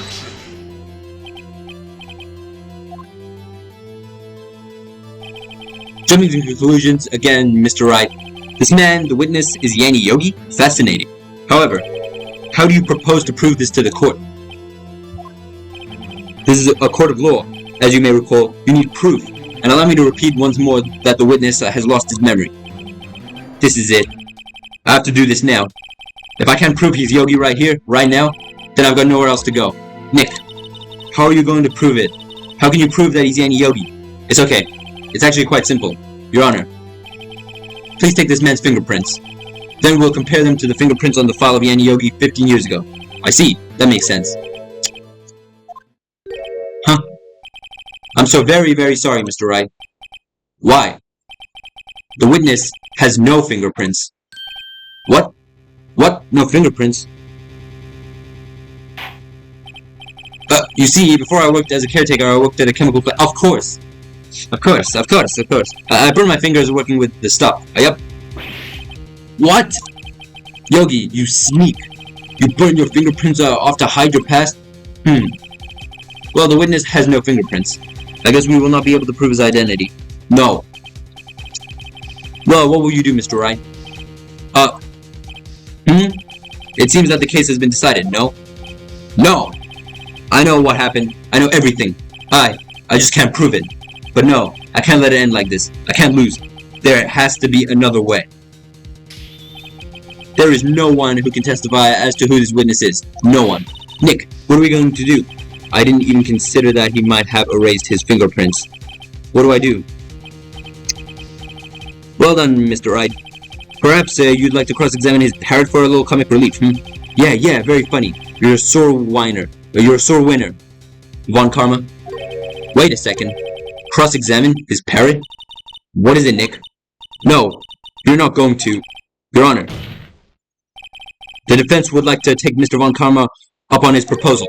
Take Mr. Von Karma up on my proposal? Exactly, Your Honor. I would like to cross-examine the witness's pet parrot. Order. Well, what do you think, Mr. Von Karma? Need you even ask? This is a farce. I object. Wait a second. You were the one who suggested I cross-examine the parrot, Von Karma. I have a right to do as you suggested. Well, if you're so desperate, then please be my guest. Of course, should you go through with this, and nothing comes out of it, then I hope you're ready for the consequences. Nick, this is crazy.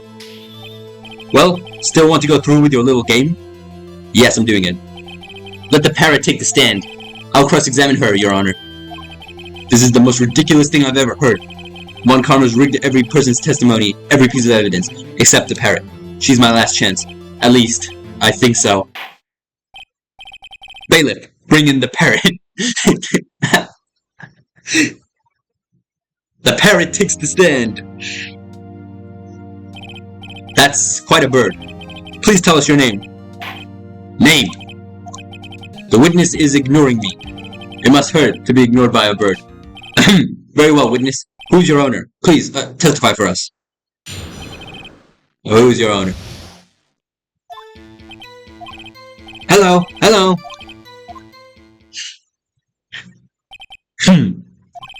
Certainly the most concise testimony we've had so far. Very well, begin your cross-examination. Right. What are you going to do, Nick? I don't know. What do we do, Maya? Or tell the judge how to talk to the parrot. You have to say Polly.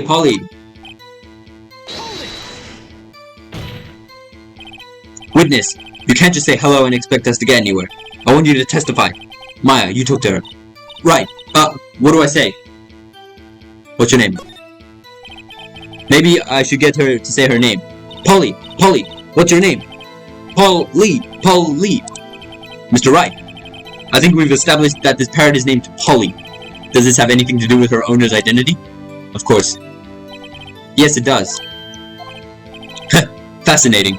You claim that this parrot's name will prove her owner's identity? Then show us this proof. Nick, don't you think you're taking the bluffing a little too far? Listen, we're not here to answer the question of who is the caretaker. We're here to prove that he is Yanni Yogi. All we have to do is tie the name Polly to Yogi. Your Honor, the proof is that the parrot's name reveals the caretaker's identity is...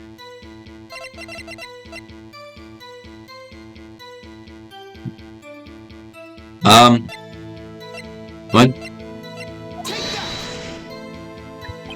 Mr. Wright, I had hoped you would have learned this by now. Making random guesses here is a waste of court time. Uh-oh, wrong again. That is all. Witness, continue your testimony. Well, I guess we should try to get some information out of her. We need to show the judge that her owner is Mr. Yogi.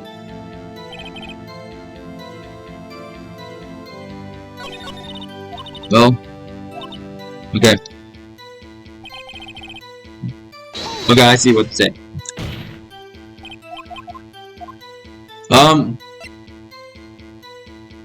Have we forgotten something? As I recall, 2 days ago... Polly, have we forgotten something? Don't forget DL6! If I can get Polly to say that here. that will prove that the caretaker had something to do with DL6. Polly, have you forgotten something? Hello? Hello? Why? No! That's not what you're supposed to say. Forgot. Something we forgot. Hello? Hello? Uh-oh. It's not working, Nick. She won't say it. This is ridiculous. Why won't she say it? Something the matter, Mr. Wright? Wait. Don't tell me Von Karma expected this. He couldn't have retrained the parrot, could he? Did he train her not to respond when we asked we'd forgotten anything? Used to try it. We never assured the judge that her owner is Mr. Yogi. Bro, this is not good. Safe number.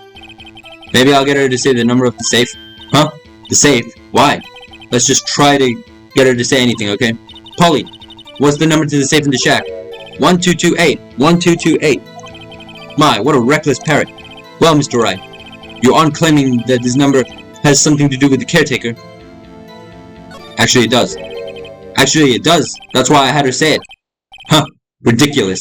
How can the number to his safe tell us who the caretaker is? Show us your proof. What could possibly link this number to the caretaker's true identity?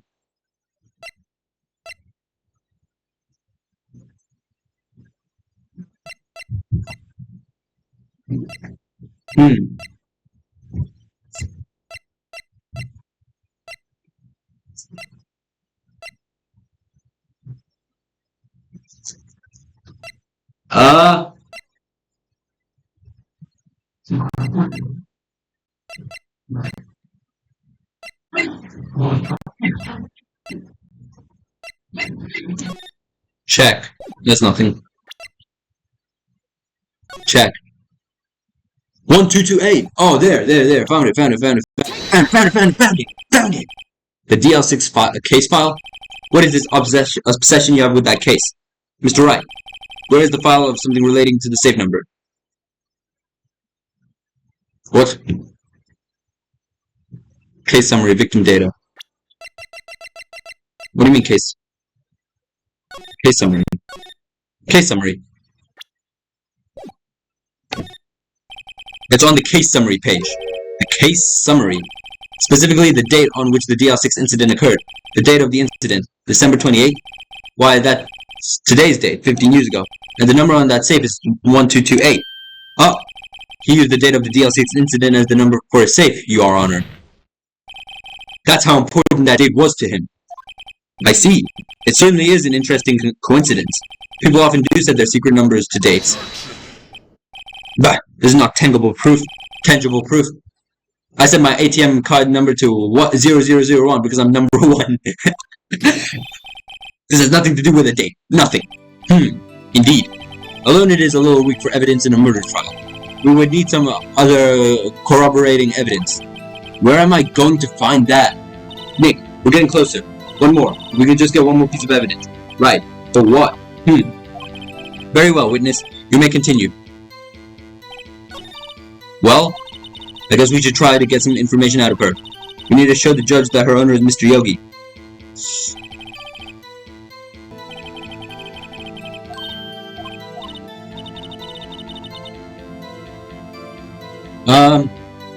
Wait.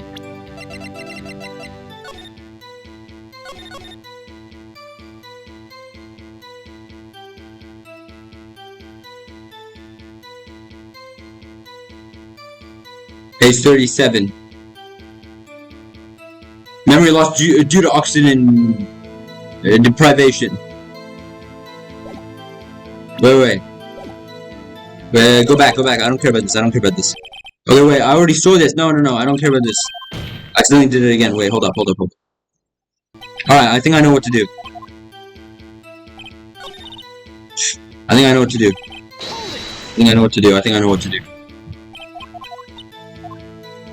What's your name? Yes, we know this. We already saw this. Of course it does. Yes, it does.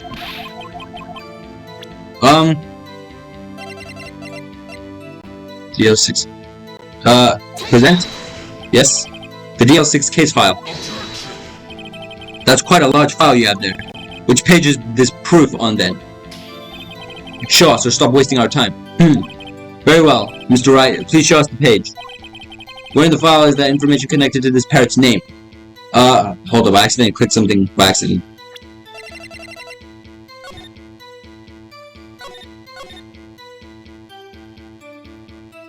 Polly Jenkins. Polly Jenkins.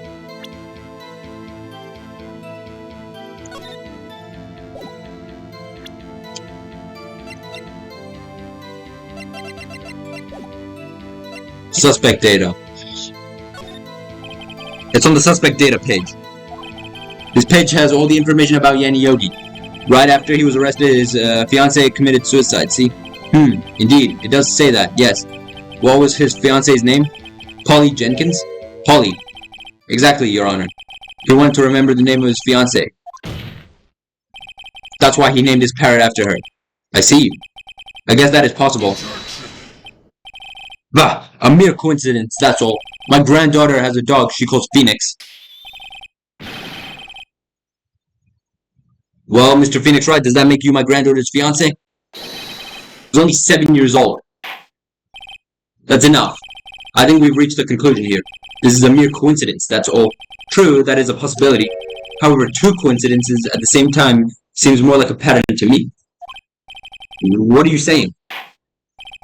Summon the caretaker of the boat shop. Immediately. Witness. Tell us your name. Wait. This witness, he doesn't remember. No. It's okay. I've accomplished what I wanted to do. I'm done. Nick, he looks totally different. This is the real Yogi, I think. Finally. He's been acting feeble to hide his true identity. Acting for 15 years. Well, let me ask you again. Please state your name for the court. My name is Yanni Yogi.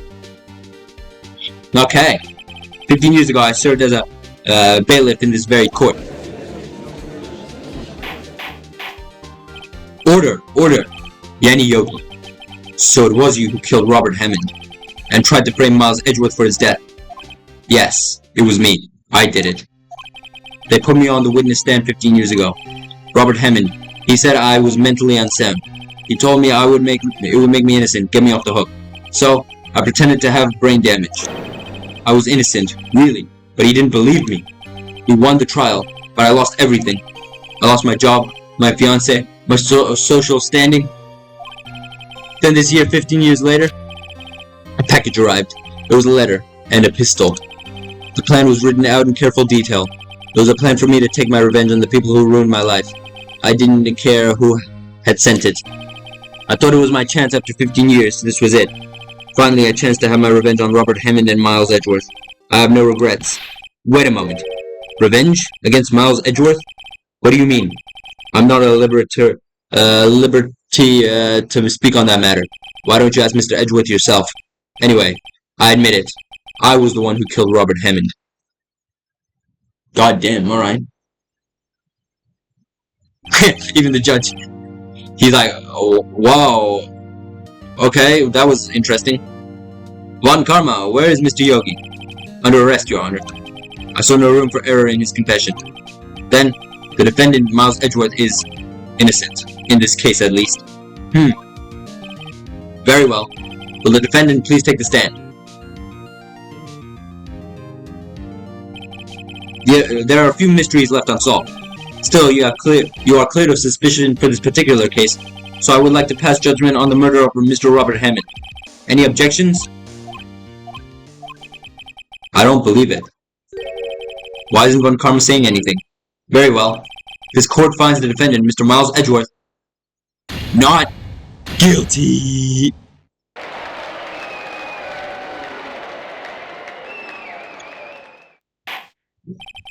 That is all. This court is adjourned. Objection! Bro! He's really playing with this trial. Did someone just say, objection? It wasn't Von Karma. Wait, was that Miles Edgeworth who said objection? No. Edgeworth? Your Honor, I object to your judgment. What do you mean? I'm not innocent at all. What? Why? As we heard, Yanni Yogi killed Robert Hammond in revenge. But revenge for what? Nick, Edgeworth is trying to confess. He's going to say he's guilty. He's going to tell them he was the murderer in the DL6 incident. He's going to tell them he killed his own dad. Uh-oh, what did I do? Objection! The judgment has already been passed. I object to Edgeworth's outburst. Didn't something like this happen yesterday too? I believe a certain witness raised an objection after the guilty verdict was passed. That would be Larry. We must hear this new statement. We must hear Miles Edgeworth. He's right. We have duty to hear Mr. Edgeworth out. For 15 years, I've had a recurring dream. A nightmare. It's only a nightmare. That's what I told myself. But now I know it wasn't a dream. Yanni Yogi wasn't the killer. You mean, in the incident where your father died? From the distance of the shot, it wasn't suicide either. Everything was clear as day. The murderer, the criminal in the DL6 incident, it was me, Your Honor. I confess my guilt. I am guilty for the DL6, the statute of limitations, which ends today. The culprit is me. Bro! Order, order. This is certainly unexpected. The defendant declared innocent is confessing to a different crime. A crime for which the statute of limitations runs out today. I'm not really sure how I should deal with this. But it's obvious. We hold a trial. Right here. Right now. We tried this man for his crime of 15 years ago. I think I would like to have a 5-minute recess. During this time I will consider the appropriate course of action. Court is adjourned. Bro, what the hell is going on?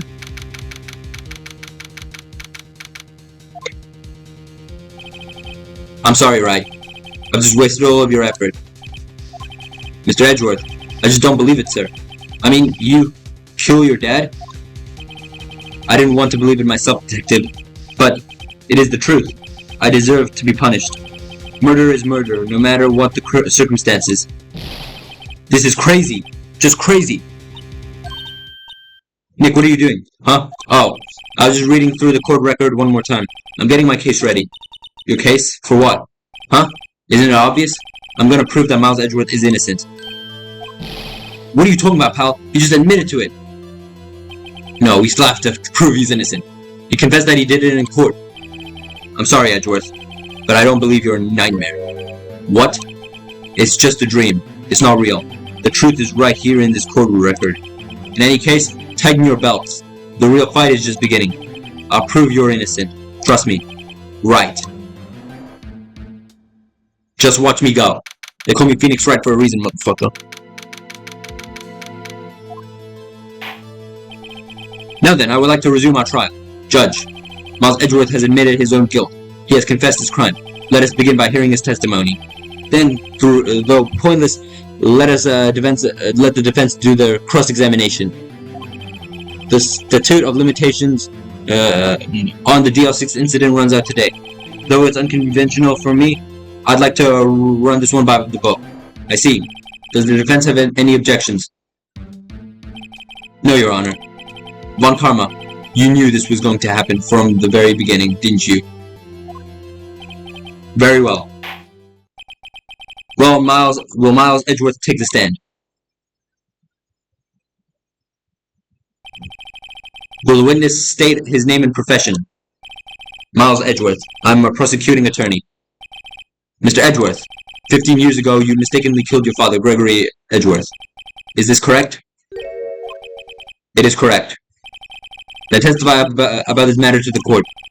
Well, when Edgeworth was telling me about his dream yesterday, I noticed something. One detail didn't quite fit. That will be the key, but only if I can get it to work. Please. Please.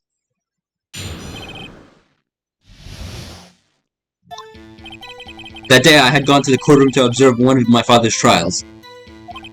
As we went to leave, an earthquake struck, trapping us in the elevator. My father and Mr. Yogi lost their composure and began to argue. Just then something heavy fell on my feet. I picked it up and threw it at Mr. Yogi. I wanted him to stop fighting. A moment later there was a single gunshot, and then a scream. It was a terrible scream. I remember it to this day. That's all. And until now, you thought this memory was a dream. We were stuck in that elevator for 5 hours. The oxygen in the elevator ran out and I lost my memory of the event. The same claim Mr. Yogi has made. Very well. Mr. Wright, your cross-examination, please. Yes, Your Honor.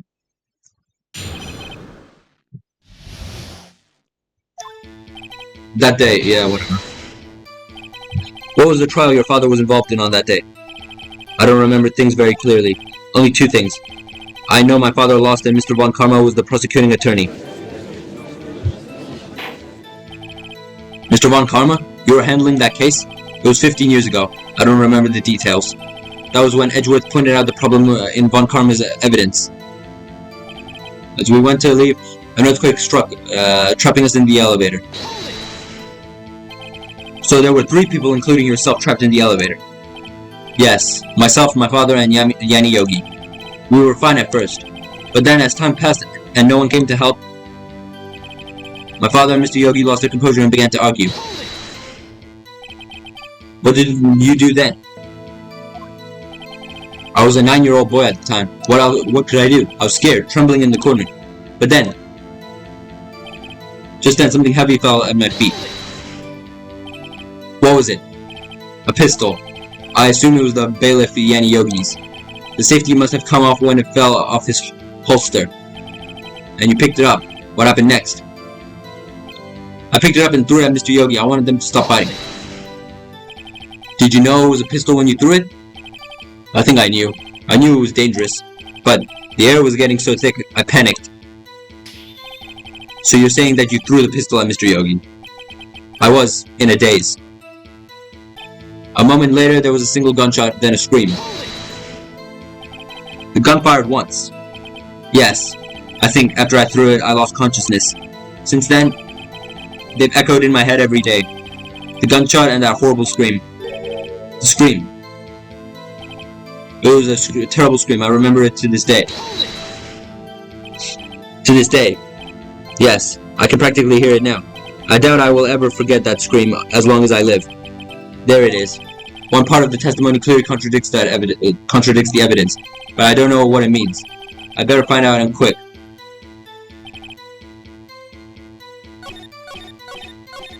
This one?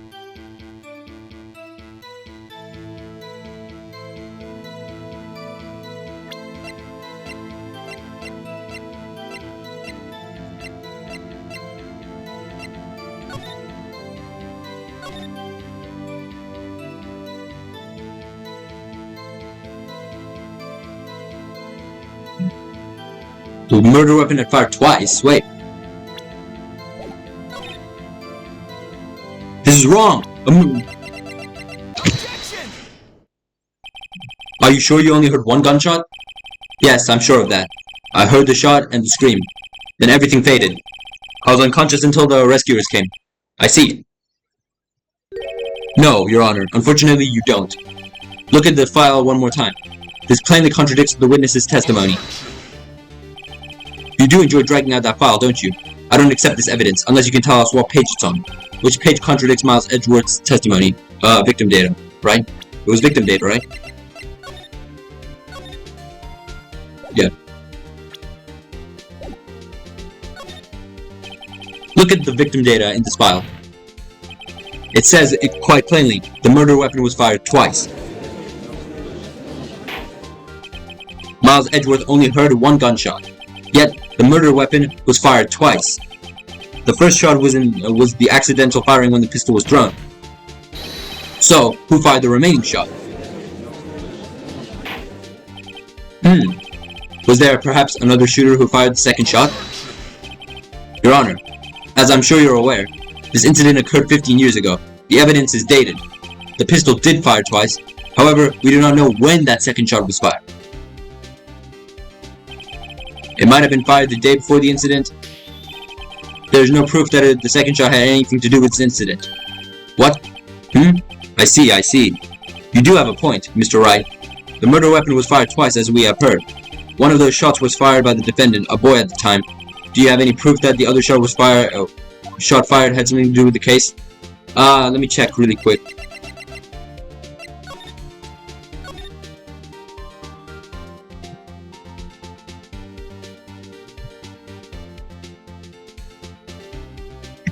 Yeah, one bullet was found in the heart. I think so. Yes. Your Honor, I think I'll be able to show you proof. What? Impossible! Now, Mr. Von Karma, save your surprise for after you've seen the evidence. Very well, Mr. Wright. Show us your proof. Do you have evidence that the second firing of the pistol is related to this incident? I think it's to do with this again, right? Photograph of the murder scene, right? Yeah, what do you call it? One shot's in the elevator door, the other shot is in the goddamn his heart. Look at this photograph. This is a photograph of the scene of the crime 15 years ago. I can see that the victim is lying there is Gregory Edgeworth. This proves the murder weapon was fired twice at the time of the incident. This photo proves it. So let me get this straight. This photo proves 2 shots were fired. Where? Your Honor, please get a clue. Show the judge the contradiction in that photo. Okay, sure.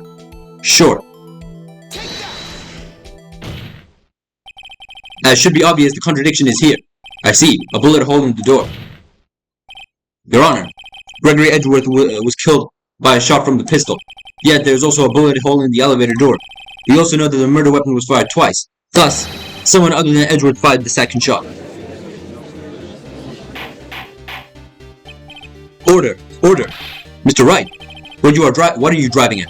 It's simple, Your Honor. At the time of the incident, 2 shots were fired. One went into Gregory Edgeworth's heart, the other hit the elevator door. Remember that defendant lost consciousness after the shot he fired rang out? In conclusion, we must agree that the second shot was fired by someone else, Mr. Wright. But who else could that someone else be? The murderer, of course. I knew I should have stepped in before your wild fantasies got out of hand. Mr. Wright, look once more at the DL6 incident case. Look closely. Try the case summary page. The case summary? That's on page 1. Look what is written there. Not a single clue was found on the scene. If the pistol had indeed been fired 2 times, then the other bullet would have been discovered on the scene. He does have a point. I have the evidence for it. That second bullet has never been found. No, I found it. Why? Because the second bullet does not exist. The bullet that remained in Gregory Edgeworth's life was the one fired by his own son. That is the truth of this matter. The whole truth. It was undoubtedly something else that made the bullet hole in the door. Nope, I have proof. The bullet in the bag. The bullet in the bag. Order, I will have order. Mr. Wright has proven one thing to us quite clearly. That the murder weapon was fired twice at the time of the incident. However, as Mr. Von Karma says, the second bullet fired was not found. It is highly unlikely that the police merely overlooked this second bullet. So all we have is the single bullet fired. I'm afraid I have to discount the evidence, the defense's claim. I praise the judge for his wisdom in this matter. Look, how did this happen? I don't believe that the single bullet didn't exist. Was I wrong? Have I been wrong about this whole incident? What are you doing, Nick? Why aren't you raising an objection? I'm sorry, Maya. What? It looks like I was wrong. Nick, if the second bullet wasn't there, then all my conjectures are for nothing. No. But you said you do, Nick. You said you'd get Edgeworth declared innocent. I'm sorry. It's just when I saw the photograph, I thought that 2 shots had been fired. I was so certain of it. I thought I'd won. I thought there was another person, someone else who fired this killing shot. But now, I was wrong to think it could be that simple. This case has stood unsolved for 15 years. Nick. Well, it seems that we have finally cleared up this incident. Only 1 bullet was found at the scene of the crime. That shot was fired by Miles Edgeworth. Precisely. I would like to ask one thing of Miles Edgeworth before passing my verdict. Have you been paying attention to the trial so far? Yes, Your Honor. Do you have any objections? No. No, I do not. So you killed your father, though that was not your intention. Yes, I did. Oh no. He's accepted the guilt. Very well. The statute of limitations on the murder of Gregory Edgeworth runs out today. Therefore, I must pronounce a verdict on the defendant today, right here. Right now. Indeed. Does anyone have any objections? I've been here before. It's just like my first day in court. There are so many things I know I should be saying, but my mind has gone blank. I can't find the words. Mr. Wright, I have an objection. Objection! Your Honor, I object.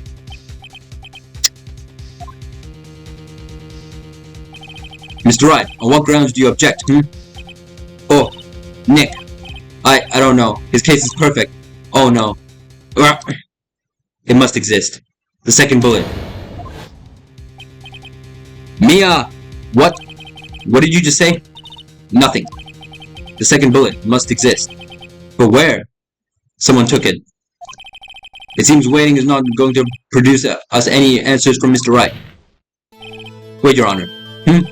The second bullet. It existed. What? But we've just heard proof that it did not exist. I realize that, Your Honor.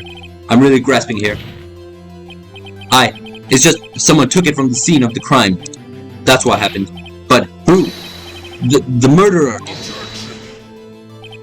The murderer? Then tell us who is this murderer? I'm still thinking about that one. So the criminal took the second bullet. But why? Huh?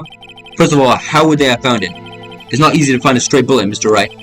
Was there some pressing need for the murderer to search for that bullet? The murderer had to find it. Of course there was a need. That's why they took it. What possible reason could they have had? Well, the reason the murderer took the bullet away from the second scene with them is... maybe they thought that the bullet would be used as proof? Proof. It was a special bullet, so they took it with them.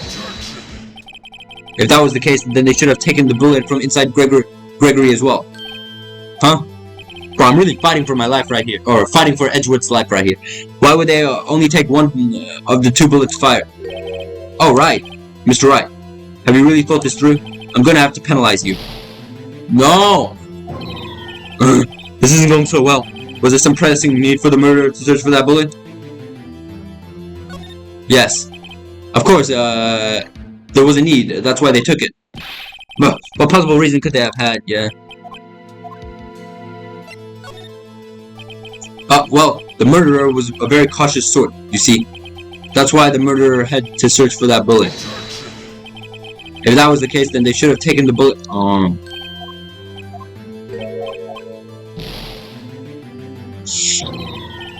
This isn't going so well. Was there some pressing need for the murderer to search for that bullet? Why would the murderer have spent time looking for that stray bullet? I haven't got a clue. What's wrong, Mr. Wright? The murderer had no reason to take that bullet. The first, you don't want to admit it, but it's true. It had to take it. Had to take it? The murderer? What does that mean? You're thinking too normal. Think crazy. Don't think why the bullet was taken. Think why the bullet had to be taken. Mr. Wright. Yes, Your Honor. I have no idea what I'm doing. Well, the murderer had no intention of taking the bullet from the scene, but the murderer had to take that bullet. Had to, Mr. Wright. What do you mean? Well, for instance, what? Maybe the bullet, hit the murderer? The bullet hit the murderer? Just saying, for instance. I mean, if it hit you, you would have to take it with you, wouldn't you? It's not like you could, perform surgery right there. You know? Wait a second. I was just talking off the top of my head, but what I said, well, what if that's really what happened? Let me get this straight. So at the time of the murderer himself was shot. By Edgeworth! What do you call it? When he threw the gun, the gun shot and it hit the murderer. And it left with the second bullet still inside of him. Thus leaving only one bullet at the scene of the crime. Yes, I guess that's how it would work, yes. But there's a problem with that. The other two people were rescued from that elevator. Miles Edgeworth and Yanni Yogi were both unharmed. So that would mean the murderer came from outside, yes.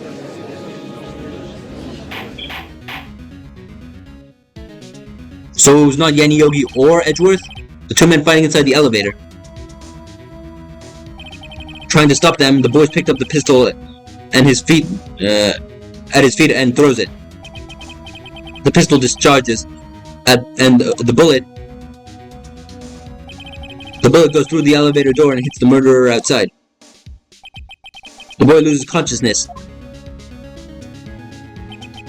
Then the murderer opens the elevator door and sees the men inside.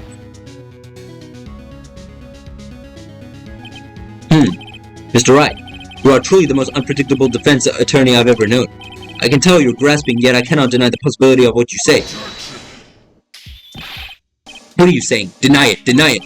No one involved with the incident was wounded. There was no murderer.